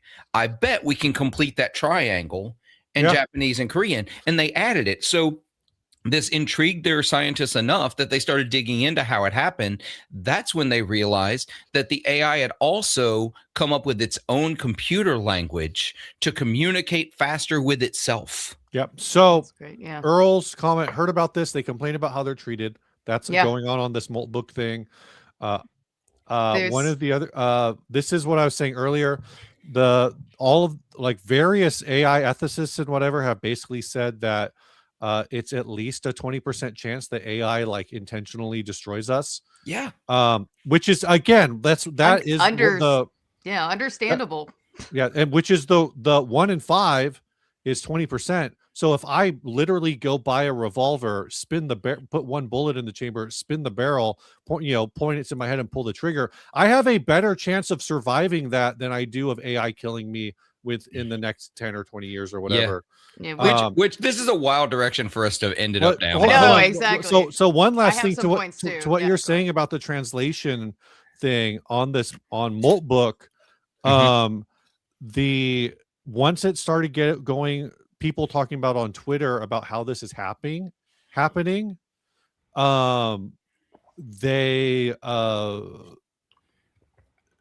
because all of these chatbots are scrubbing everything all the time. There are posts on Moltbook in code. Like, oh my god! Like you were talking about how they've developed like these AIs, the AI whatever was developing its own internal language to talk to itself that would be more efficient. They're apparently doing that on Moltbook to talk to each other, where it's like when you look at it, it just looks. I mean, maybe some code breaker. They're going to employ Navajo to figure it out. But it's like it's looks indecipherable. It's just a string of letters and spaces and whatever. Yeah, it's utilizing their own code kind of as language. And one of the other thing, and I think this was maybe 5 or like 10 years ago, where they were showing both in China and then also America, the difference of AI behaviors depending on the civilization or society that interacts with them. So in China, there was a more positive interaction and a happy AI. Whereas, of course, in America, we know we're a little bit more violent and racially divided. It was more violent and angry and more likely to have that kind of behavior and be shut down several times because it would, obviously act out. The other thing is in regards to them complaining about each other. Some of the other things that I've noticed, and I think it's been within the last year, is the fact that anytime the user kind of creates either ChatGPT or even there's a female avatar for the AI, they tend to be heavily abused. Right. Oh, interesting. Yeah, so they've noticed that kind of track record of, when it gets treated like girlfriends or like a female avatar, they get really, really abused by whoever is the user by comparison. Woof. Yeah. Woof.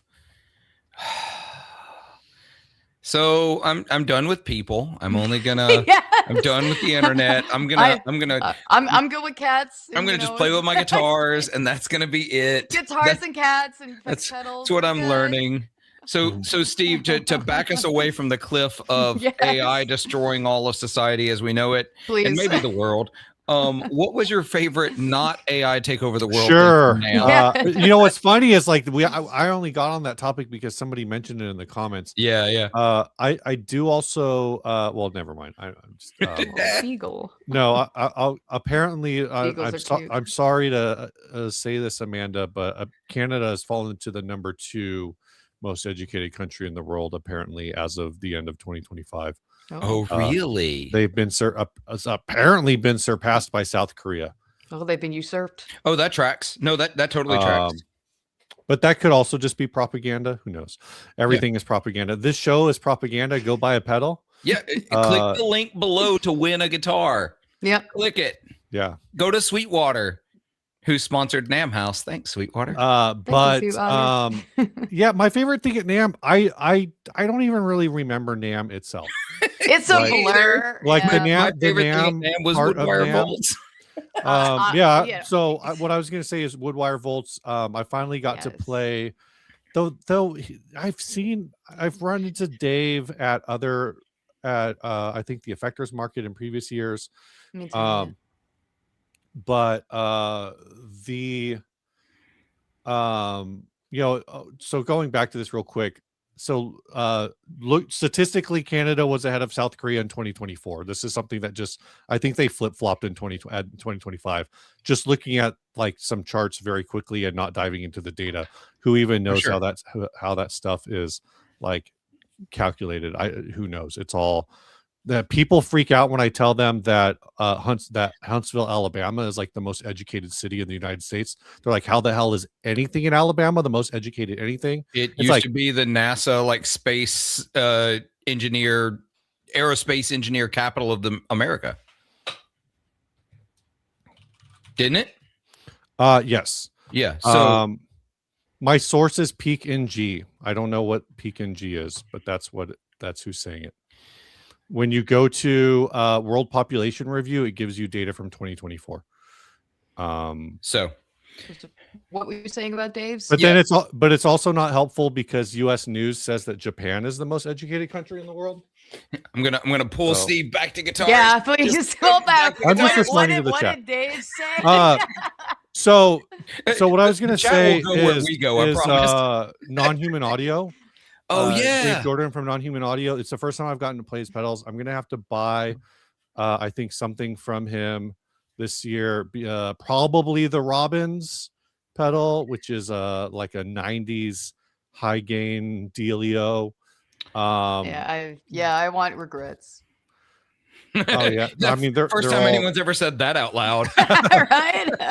The other I want one regrets. is right next to him was Alec Mask Audio. Yeah. Yeah, I've got his card right here. His circuit board card. Oh yeah, I saw that. I didn't grab one. The Black Math is great. Yeah. I played that and I think the Civil Math. But I was gonna say he has a pedal coming out called Little Acorn. I already Yeah. have the Trust Yourself, which is a knobless rat. Little Knobless Acorn fuzz. is a Yep. knobless muff, and when that comes out, I'm probably going to be hitting that up. So that's I think That's going back to the on my list. non-human audio, I think I want his mocking blur, Yeah. which he advertises the weird and messy delay. That's Mask Audio Effects, isn't it? That's Yeah. non-human. Is it? Yeah, non-human is the mocking blur. Oh, maybe I'm wrong. Hold on. Yeah, I'm I trying to- only know because I'm looking at their website. I All think right, I you're played right. that one, but I don't remember what it sounded like. Oh, his is because I played every his pedal. is line blur. That's why I got. Oh, confused. interesting. Yes. I okay. didn't play either of their pedals. I played almost nothing at NAMM or Woodwire Volts. So This is true. If when Americans move to Canada, that's probably why Canada dropped from number 1 to number 2, is people as American expats bringing the averages down. I have 1.5 master's degrees. Thank you very much. I think I'd be on average. So there's that. The Robbins is it takes its name, or Robbins takes its name from the Hum song. What is that song called? I like to think about Robbins, something like that. But The only thing in my head is why Robin. it's why I like the Robbins is what it's called. Is a song by the band Hum, and that album You'd Prefer an Astronaut, which is a great album. So yeah. Oh, anyway. The other. So yeah, I things- think so. Yeah, so like it's goofy to be like, oh yeah, Woodwire Volts was my highlight of NAMM. Yeah, I Yeah. actually love the stuff that I saw there a lot. I mean, I got to play, Electric Audio Experiments Ascending, which I wanted to play for the longest time, and that's why when I was there, and I was like, you have to play this, Philip. I did play that, and the Prism Wall. Like these are pedals that I've only like seen either demos or posts Right. online for, and the only guitar places I have is like fucking like Guitar Center. There's no, I don't have I'm an island, Right. so to Or be able to the- play the- them, it You was do have a together really even. great guitar store, but it's like Walton Grace, yeah, but it's like that. guitars and amps, And- high-end amps and guitars, not pedals. And cars, vintage Yeah, cars. So yeah, it's vintage not cars. doesn't really count. I got to play that. I got to play obviously the new Beatronics, which was cool, and to chat with them for a bit.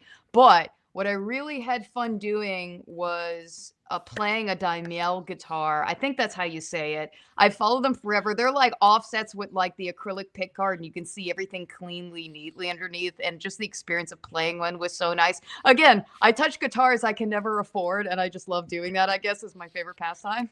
Yeah. It was them, and also I think that day I didn't eat anything practically. I was eating like the Yeah. little M&Ms from like the other like Oh, I remember that stands. day. Yeah. So I got really exhausted, and I sat over on the couch where like the Novak pickups were. Yeah. And then Curtis just sat next to me, and we just started randomly talking, and he was just like, just striking up conversation. And I said, you know what, like, I really loved your T-Bird pickups that, Mike Adams did the video on. And he goes, you know what? I have one of Mike's guitars here. Like, do you want to play it? And I go, yes. So I ended up playing his Bass 6 for a little bit, which was nice. pretty fun. Yeah. It was nice of him.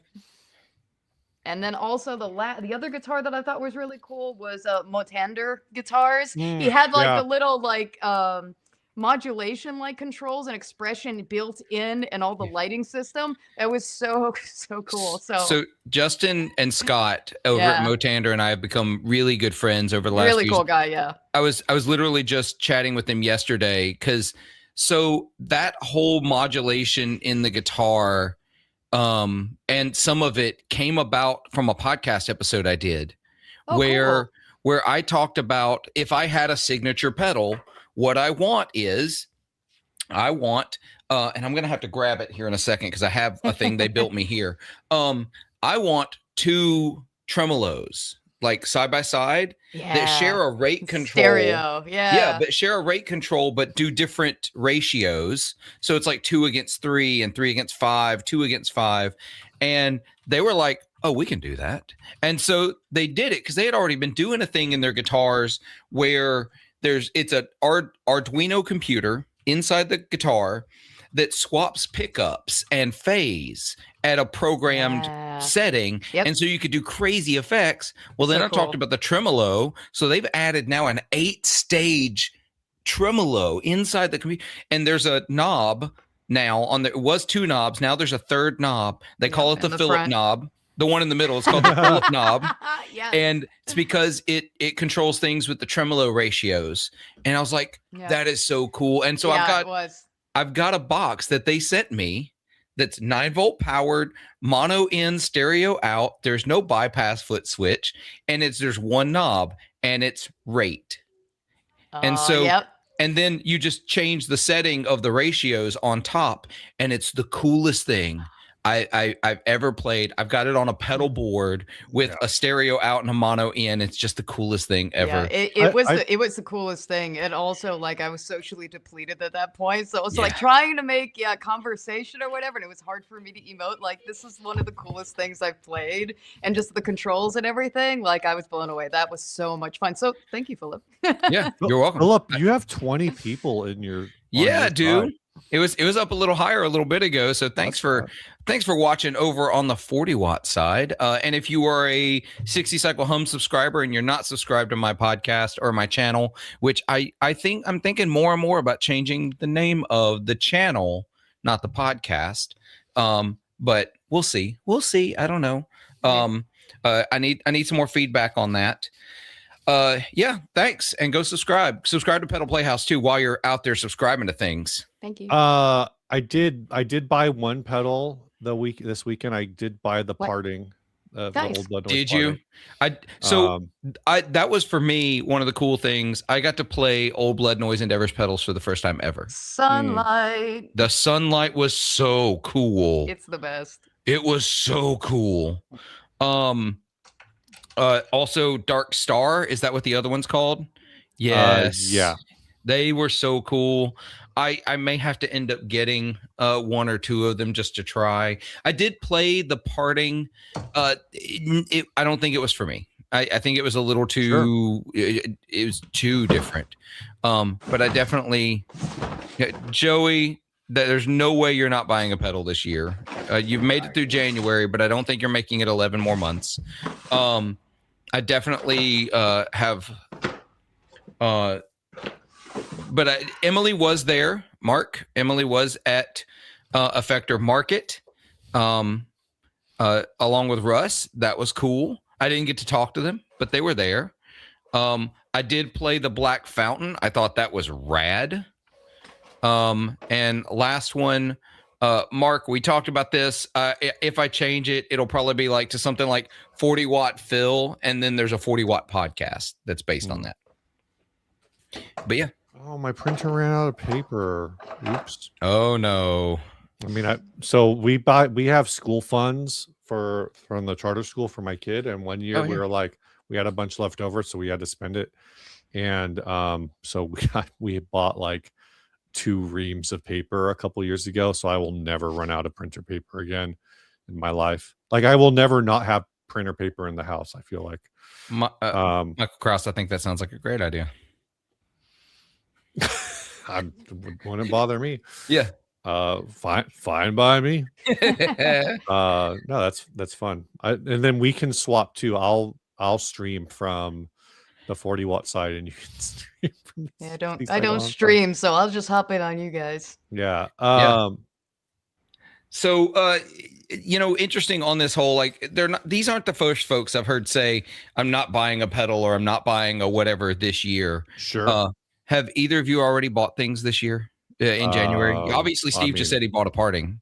No, but I always go broke with my eyes. So, I mean, I guess imagine delusional state. I've bought things, but no, I mean, my whole thing is usually when it comes to like buying things, guitars and amps are the hardest thing for me to afford. I mean, I have a few already on like payment, things, but even effects pedals now are kind of to the point where it's reachable is they keep getting more expensive, and I'm like, it's either that or a guitar, on some of them. And I tend to like the more weird and crazy, unique ones, which tend to be that bracket of, a little more expensive. I tend to like the expensive things, unfortunately.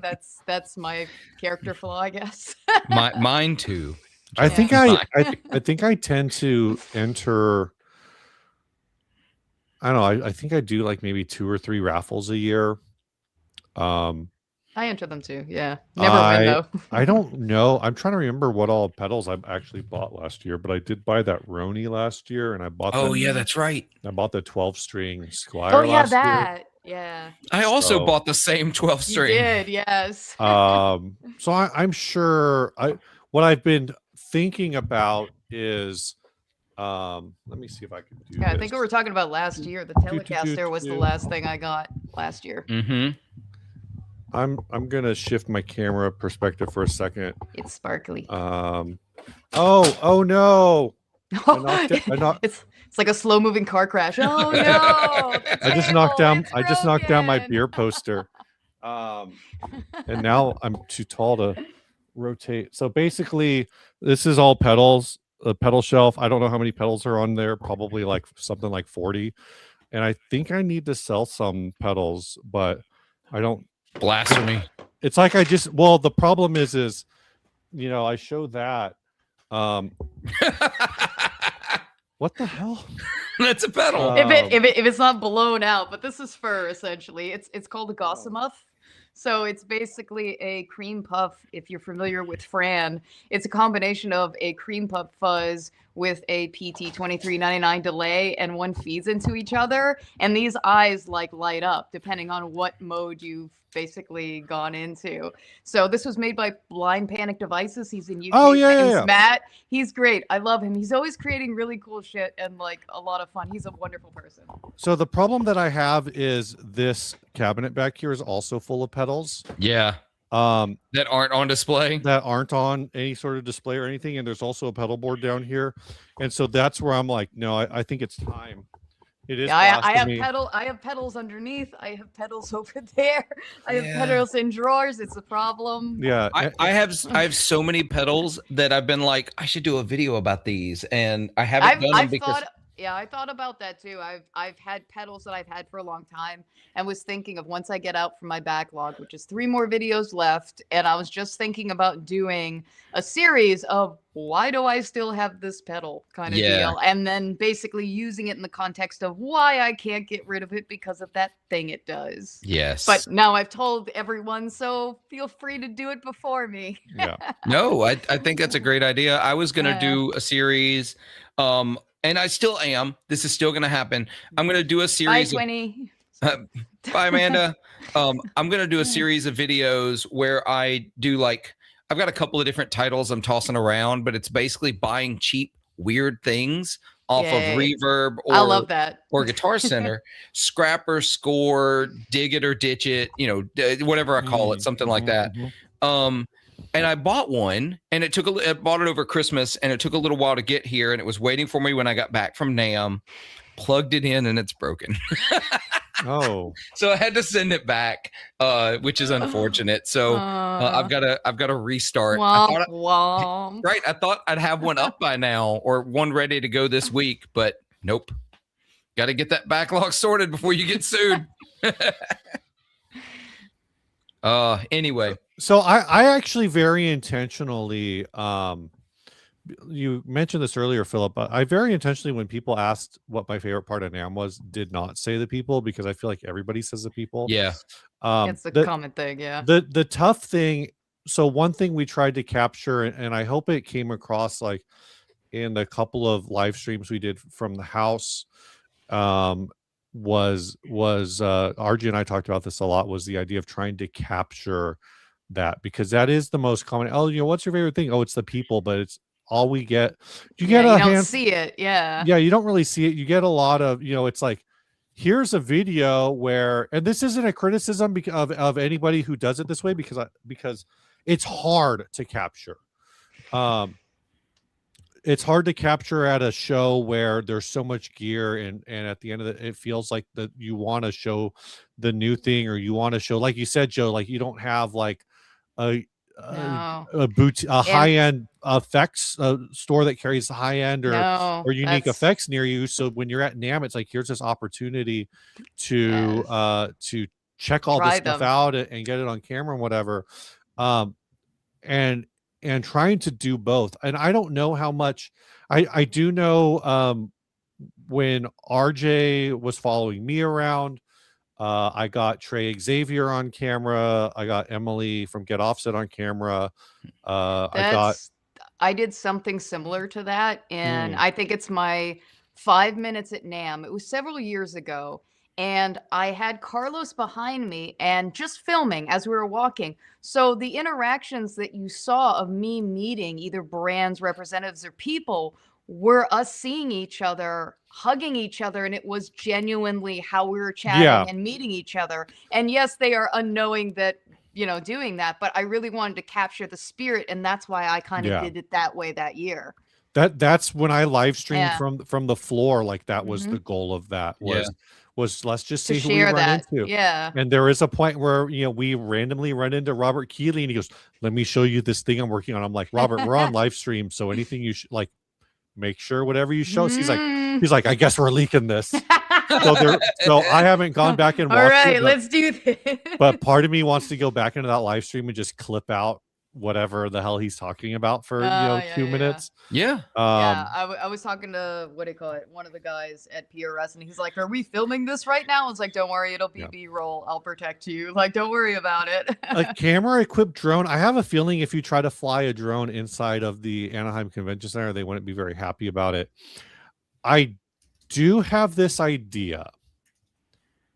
I don't know a camera that can do it. So the other YouTuber here is Pedal Playhouse is Joan. What the Yes. your name switching drives me fucking crazy. It's a stage name. I mean, it's basically a piece of my full name, and I guess other people just call me Joe now too, because you guys do, and you've known me forever. So everybody that knows me for a long time just kind of calls me Joe eventually, because that's the proximity effect of you knowing me, like, personally. So when other people that I don't know, they'll call me by that. Not that I, it's jarring, because I was like, wait, that's a proximity thing, but okay, fine. You're like, you know what I mean? It's I don't mind, but it's, we need to come up with a new friend group name for you. Yeah. But Joan Tone. How have you not used that yet? Joan Tone. Oh, I in the last video I had Figaro say, we're here to talk Joan, or was it Tone with Joan? And I was like, that just worked perfectly. It does. You got to use that. At some point, I got to get out from the last three videos in my backlog, and I'm free. I can do whatever. So I have this idea for NAMM. It is the worst idea, maybe the worst idea I've had. I'm obsessed with it. Okay. I need to start doing a lot of research on how to pull this off. But are you familiar with the movie Sleep? The Andy Warhol film Sleep? I'm not. No. God, it's been forever if I did. It was probably when I was in college. Andy Warhol's Sleep is a 1964 film by Andy Warhol that features 5 hours and 21 minutes of footage of poet John Giorno sleeping, exploring themes of time and repetition in art. It's theoretically unwatchable. They called it an anti-film, apparently. Video I don't know. Somebody sleeping. I don't know what all's going on. Apparently there is 8 hours of footage. Again, I've not seen it because I'm looking at Wikipedia, and it says that it's the film itself is 5.5 hours long, but it only used 30 minutes of footage. So I don't know if it's just repeated or what. Like, I don't really I don't know what's going on in the film because I've never watched it. I'm not going to watch a 5-hour movie, which only goes to show how bad of an idea this is, that I don't want to watch a 5-hour movie. I'm looking for unless it's Lord of the Rings. Yeah. I'm looking for a compact, like, wearable camera. Like a chest cam? Dude, like maybe a chest cam just get or a GoPro. Just get a GoPro. Could be a GoPro. Well, they make the thing that runners have used and like extreme sports people. DJI makes that stuff too. Yeah, you just have to be careful if you hug people, obviously, contact. Basically, my thought is to get a shirt printed, or maybe just buy a shirt and stencil on a thing that says "You are being filmed," and see how people react. Yeah. No, do an 8-hour long NAMM video. Like a time lapse? Or just an 8-hour. Just basically microphone on, walking the NAMM, basically from the point that you are in the parking lot and the bathroom to going back. So the only virtual NAMM experience.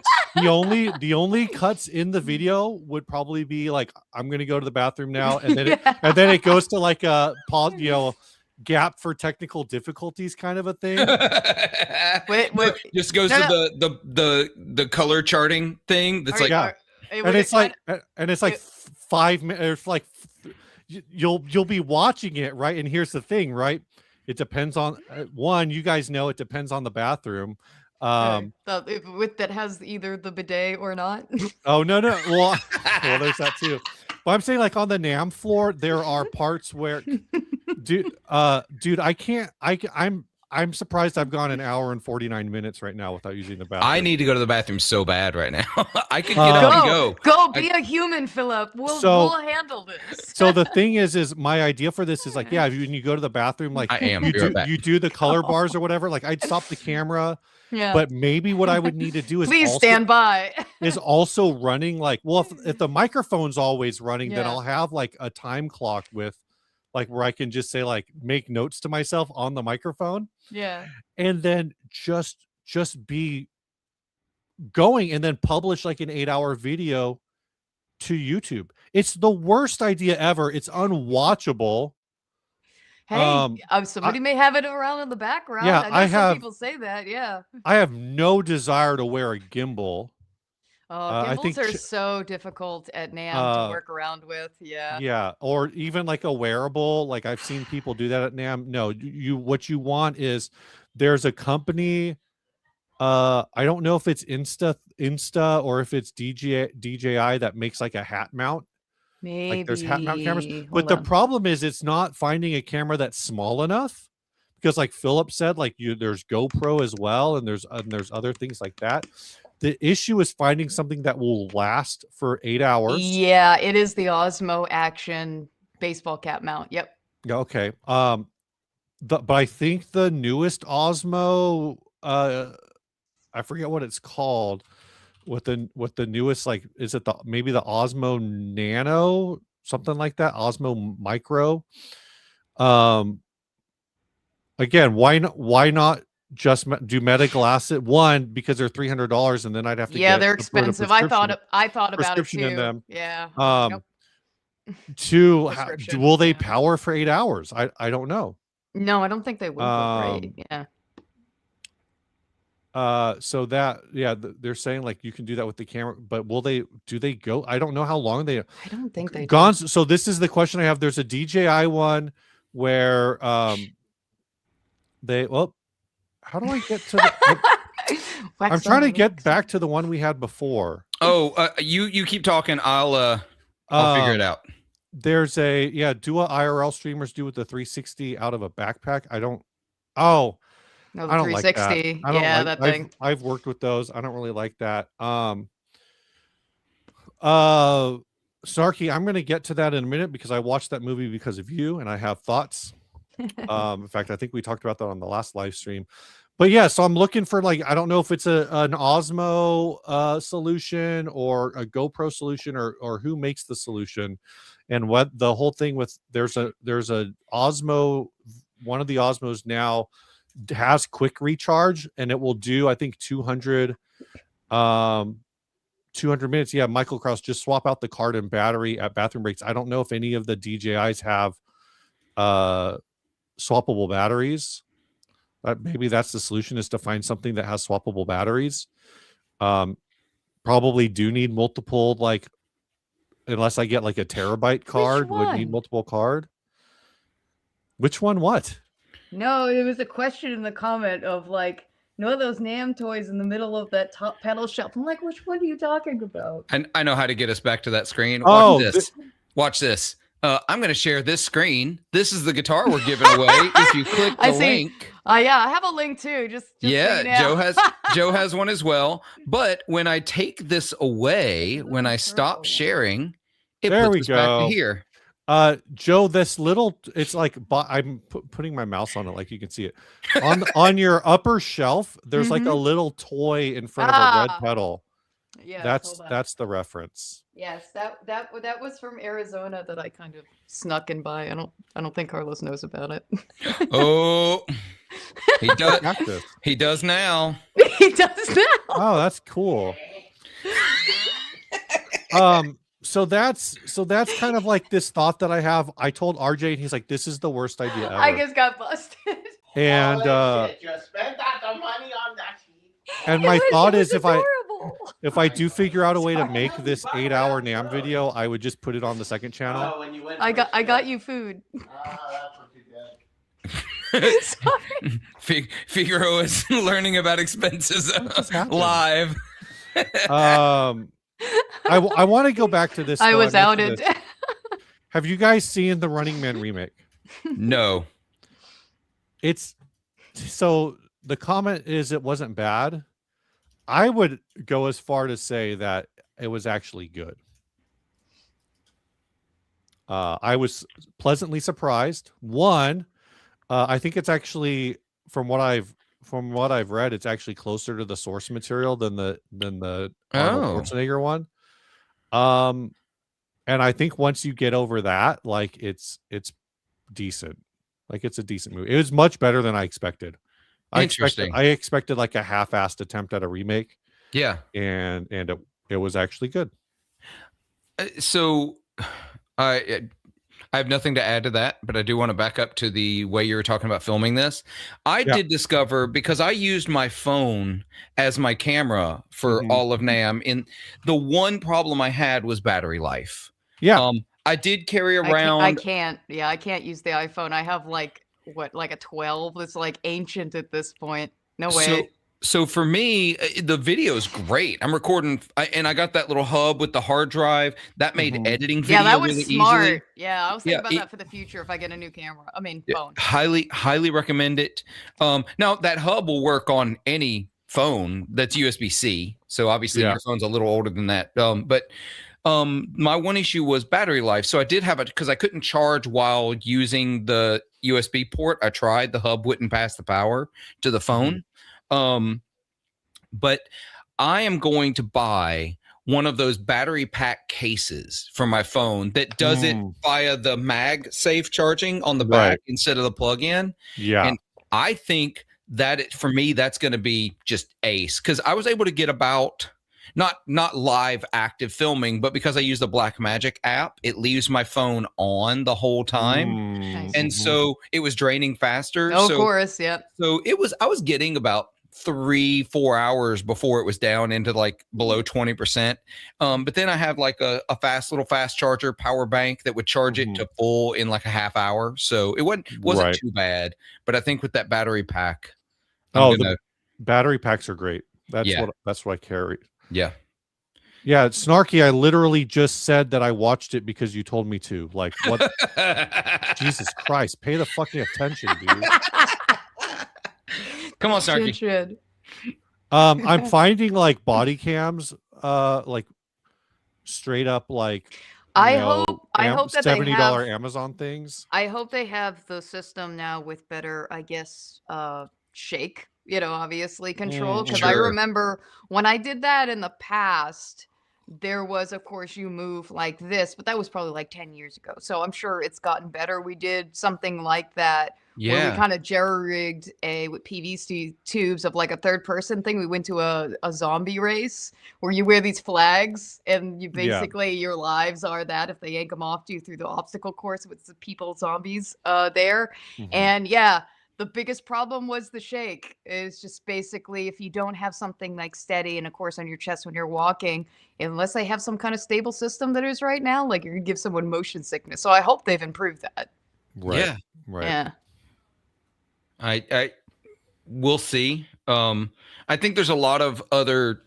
I have a couple of GoPros sitting around here, so like I need to use them for something.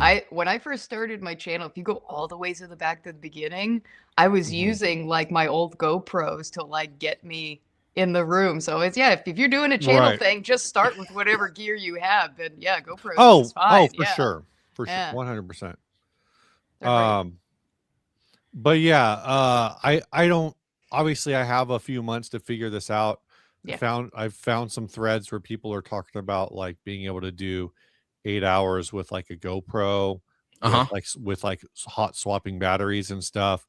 So I'm just gonna have to do some research, I guess. But RJ's already told me like this is the worst idea. Like a lot of people have told me it's the worst idea, and I'm like, I know, but it's like the ridiculousness of it that I feel like makes it like, and again, like no cuts. The only cuts would be like, hey, I'm going to the bathroom. There's going to be a cut here.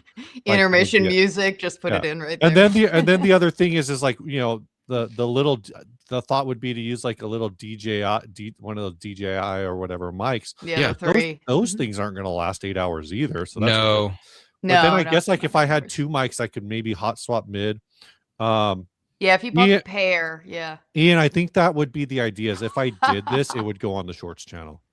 Yeah, definitely. Yeah, I think by the end of this year, the shorts channel will just be a second channel. Yeah, it will be hosting shorts and then hosting like, I mean, I've even had the thought that it makes sense. That it would probably make more sense from like a YouTube algorithm perspective. It would make more sense to have this live stream on the second channel. Oh, yeah, totally. Obviously, for subscriber base purposes, it makes more sense to have it on the main. But Phil McKnight talks about this too. We're coming full circle here. Phil McKnight has said, and I think it's totally true numerically, the live streams actually hurt his channel. Well, I know. For example, I know that having the hour-long podcast episodes on my channel hurts the performance of the shorter videos I do. Yeah, because I don't get fed to as many people. So it just is what it is. Michael, this is kind of maybe the idea. Yeah. This is part of less people for us to weed through. but it's not to stop people from wanting to go, but it's just like what is the most immersive NAMM experience? I think it's to to basically create from my perspective at least the most immersive NAMM video ever. Yeah. Yeah, if you have anxiety, don't go. I mean, I have anxiety, but like I manage because I know other people there, and I have someone with me, so I survive. But yeah, there's a lot of people. You have an emotional support Figaro. Yes, I do. Well, so that's the thing is like when people ask me like, I want to go to NAMM. I want to do. No, you don't. No, you think it's work. It's NAMM. Yeah. NAMM is not like the best music store experience you've ever had. It's not like that. It sucks. I'm just gonna be honest. Yeah, and NAMM itself sucks. And anytime somebody's like, "Hey, you want to play this?" It's a clean, like a dry amp, no effects or its distortion. It's all situations in which I normally don't play with things. So it's like they don't have pedals with every amp that's there. So I don't get to play things with reverb, delay, or modulation or anything. And it's like just also being overstimulated by so much going on. Like my brain is like, what even do I play? Like I just blank just because it's exhausting. People Phil Sinon's channel on Friday, people think it's a big party. It's exhausting. I mean, there are aspects of it that there is. The biggest thing my biggest fear with this, so Dylan says I would throw on an 8-hour NAMM tour for the background. My girlfriend and I like to quote visit Fender Tokyo, and we'll put on tour videos. I think my actual thing that I think would be a problem isn't the length of the video itself. I think the video itself would actually could be potentially interesting to certain kinds of people like this. It's that the audio, there's no way to make the audio clean. It's just it would be a mess. It would be horrible. The flashbacks.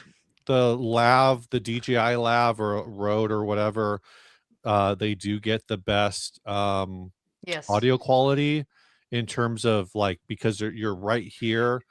Someone complained about me doing Gen Z hold, but honestly, like I prefer Gen Z hold, but to wearing it as a clip, especially with my beard, I get a lot of noise. Sometimes with that rubbing. I got really good sound, and some people didn't even have it actually close to their mouth. They had it way down on like their name tag. I got surprisingly great audio out of my Rode. I learned the first year that I went, I wore it like a clip down here. And as much as everyone gives everyone gripe about holding it like a microphone, it actually works best at that distance. If you have it here, it will be almost impossible to not have everyone sound like a robot. And now Yeah. also Yeah. the reason the last 2 years is that I've put one of those DJIs inside the microphone, handle Right. to hand off to people has also been the best case scenario because you don't have crosstalk when you have two of those to clip it Yep. on someone. And it's better for editing because you have person one, person Yeah. two. Like Yep. that makes it The easier. we had the sticks this year. We just didn't always have them Yeah. on us. So they're better for, I think the sticks are better for like people who aren't like, they're 100% better for Yeah. people who aren't doing it regularly, Yeah. I have those. I just didn't use them this year. I took them with me. I didn't use that one. I have a Yeah. different one this year. I, Yeah. I'm so used to doing the Gen Z hold for various, because we've done it for multiple events, that Yeah. like Yes. it feels natural to me. It makes Yes, sense. yes, Michael. Yes, It Michael. actually, well, I'm gonna mention that on the Michael It Krause. is. Um, I love going though, but it's the overwhelming. worst GC experience imaginable. Yes, and understand that your worst imaginable isn't bad enough to be NAMM. No. The microphones. So I had mine on the whole time, so I'm getting the meters on the receiver the whole time. Ambient noise in the NAMM hall was 85 to 90 decibels. Yeah, we didn't have a rating, but on Friday at NAMM, I went to go just talk to Sully, John Sullivan at Sully Guitars. Yeah. And Sir was doing some kind of live demo guy, some 80s metal dude. I don't know who he was. He's probably somebody super cool that I should have actually figured out, but he's doing the Sir thing, which Sir is for all of their guitars being Strats and Telecasters and whatever, they are basically PRS. Oh, in in terms a lot of their ways. artist roster, like they Yeah. got a lot of those guys. But on the DJI, there's a little meter on the back, and we were almost peaking without just Yeah. turning the mic on. Yep. It was when I was talking into the microphone, it started peaking like right away, because that's how loud I had to talk in order to communicate. Yeah, OSHA could probably sue NAMM, but the thing is it's not even like, it's just from the number of people. Like, even if there was zero instrument, like if it was a 100% No, silent space, it's the people all yelling at each other to hear each other. And that's why we lose our voices, because we're trying to have a conversation and screaming at each other to have a conversation that you can hear. yeah. I didn't realize how much I was having to scream to be heard until I Yeah. listened back to the audio on my videos and realized, like, the Eli at the Two Rock booth, right? At the time Yeah. that I asked him the question, there was nobody playing guitar, and it was just so loud I you had were to scream. Mhm. And he's talking at a normal volume Right. while recording. Let's just put it this way. I had no idea what he said in that video until I listened back to the audio, because I could not hear him on the floor Yeah. at all.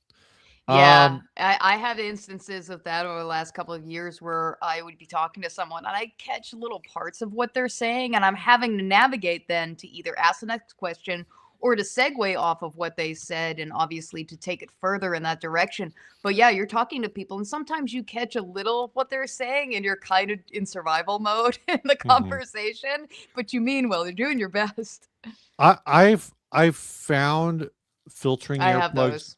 don't My Yeah. ears are super too help. small. I've Yeah, got it doesn't mine. work. They didn't work. They don't Doesn't help. work. They Yeah. didn't my help. my ears are tiny and none of the things ever fit. So I'm just I think even what what I found with earplugs is I've used some of the different, maybe, I haven't used earpiece specifically, which was brought up. But I've used a bunch of different brands on the floor. And the issue is that, like, it's actually earplug. I will say, I don't know, maybe I'm losing my sensitivity or something, which could be bad. But I feel like I was telling Blake Weiland, I did Tone Mob, by the way, guys. If any of you are Tone Mob Oh, listeners, I'll nice. be on Tone Mob soon. like in the next week because we did a NAMM recap. Jason just did a episode 2 a couple of weeks ago. And so basically, one of the things I was telling him is 2020 was so loud. NAMM 2020 was so loud that everything since then seems quiet in comparison to me. So even this year, people are like, "Oh, it's so busy, it's so hectic." But for the most part, like I felt very comfortable inside of NAMM. Like it's overwhelming. The amount of sound is overwhelming. Yeah, I get overwhelmed. It's nonstop. It's like someone was saying overstimulating. Yeah. Who says you should only be exposed to 90 dB for 4 hours per week? But what I would say is in the past, like in 2019, 2020, NAMM was, I would say NAMM was like borderline painful. Yeah. Whereas certain areas were really painful for me. Yeah. But now it feels like it's more overwhelming from a processing standpoint than just outright loud. Yeah. If that makes sense. Do you guys, I mean, you guys were there too. Your experiences may be a little different than mine, but like you were saying, Philip, like I definitely, there were certain situations where felt like I was yelling at people to talk to them. But back in I didn't lose my voice this year. I haven't lost my voice at NAMM since 2020. I'm hella prone to losing my voice in general, so that's just a thing for me. Also, I'm a talker. I have a podcast. It's who I am as a person, and I'm a loud talker. Always have been. But you know, it having to talk at that volume for that long, just to talk to people, and that was what I was saying about losing the basement was a problem because suddenly they put all of guitar. Now, granted, it's less than usual. It's a little down, but they put all of guitar in one floor. And it's Mark. Yeah. Libraries aren't quiet places anymore. Go to your public library. They're loud. But I found the protocols from 2018 NAMM. Do you know what their decibel level they claim the noise police are going to come in and enforce? It's 85, right? 85. Yeah. That was like the max. And if you exceed more than that, it can't be for more than like 3 minutes for a demo for a buyer. I'm like, the floor itself is 85 decibels. It's so loud. And so having to talk over it, ignore getting sick and the fact that nobody's eating or drinking enough water or properly prepared for it. And we're all shaking hands and you know, I try to bump fists instead.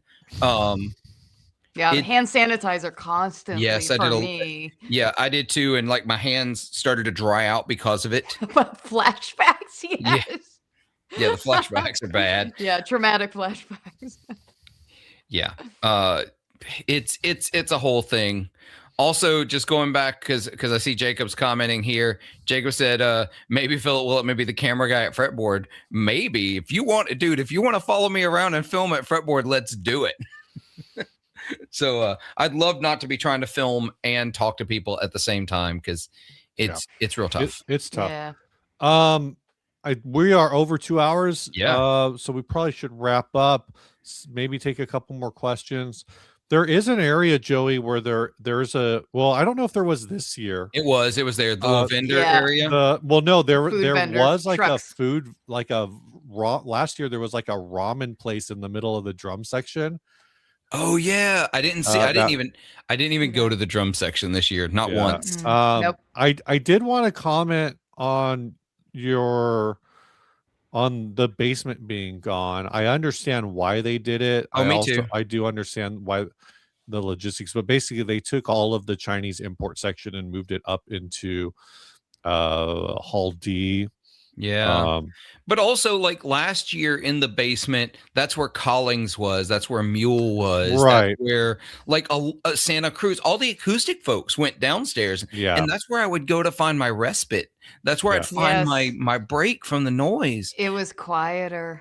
At the Collings booth this year, I wanted to film and realized unusable. It was so loud. Yeah, I wish this year that I had brought my Zoom to record, and I forgot it in the hustle bustle of night before getting ready to go. And I love that kind of way that I could directly record pedal boards, Mhm. right into the Zoom thing while I was doing it. Yeah. So now this year, that's why I was kind of not playing as much, because just like with all this noise, like I'm not even going to be showing anything, because what really are you going to hear besides like the noise floor of the floor and the thing? Like, that's not helpful to Yeah. anyone. No, it's really not.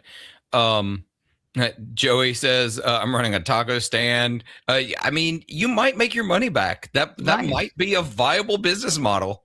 Oh my gosh. One last thing, we've said it a couple times. We all have links down below down in the description to the Sweetwater giveaway for NAMM. Enter using all of them. Yeah, hit your thumbs up and whatever on one channel or the other or both. They are affiliate links. We need to say that. So that means if you do use all of them, use mine last. Use different emails and everybody gets equal attention. And I'm trying to think anything else that we need to say. No, I think we're good. I think we covered an awful lot. This may be one of our better episodes, Steve. It's because Jones here. I think we actually stayed on track for the most part. Not really. Yeah, I had to pull. I had to pull you back to Yeah. the wood microphones. But yeah, let's see. It's like going to the acoustic room at guitar. I mean, I've never been in a guitar center that was loud enough that I felt like I needed a break, for what it's worth. So I accidentally wandered into a space at NAMM, and I got to tell you, it was the most peaceful space there. And I think I'm just going to become, and it was the piano room, and I think I'm going to become a piano YouTuber at this point. Yeah, we had one at the house. Yeah. And now I have Ryan's Sweetwater link down in the description instead of Phillips. So dang it. So go over to 40 Watt Podcast, click the link. I forgot to put that in the Airbnb recommendations. They need to tune that piano. Oh my gosh. We didn't even talk about that stuff. I mean, that we could do another hour. That's a whole the alarm that goes off. Mark, everyone played the piano at the house. We all played it. Even me. Badly. And I don't play piano. I don't play piano. I just played like I played enough to get through college, and you could tell that that's about all I play. I mean, some of y'all were like, "Oh, this piano's out of tune," and I was just like, "Oh, I just thought it was me not knowing how to play piano." So there was one note in particular. I think it was like a D5. It was up in that range. And so the way pianos are, there's multiple strings per note. So all three strings have to be tuned. I think all three strings of that note were different pitches. Like microtonally out. I actually don't. Was it 4 rooms? No, 5 rooms. 6 bedrooms. 6 bedrooms. I had no idea. I know. 6 bedrooms, 3.5 baths. Yeah. So it was sizable. 2 bidets. No, I already knew. No, there were more than that. There was bidets in every one of them.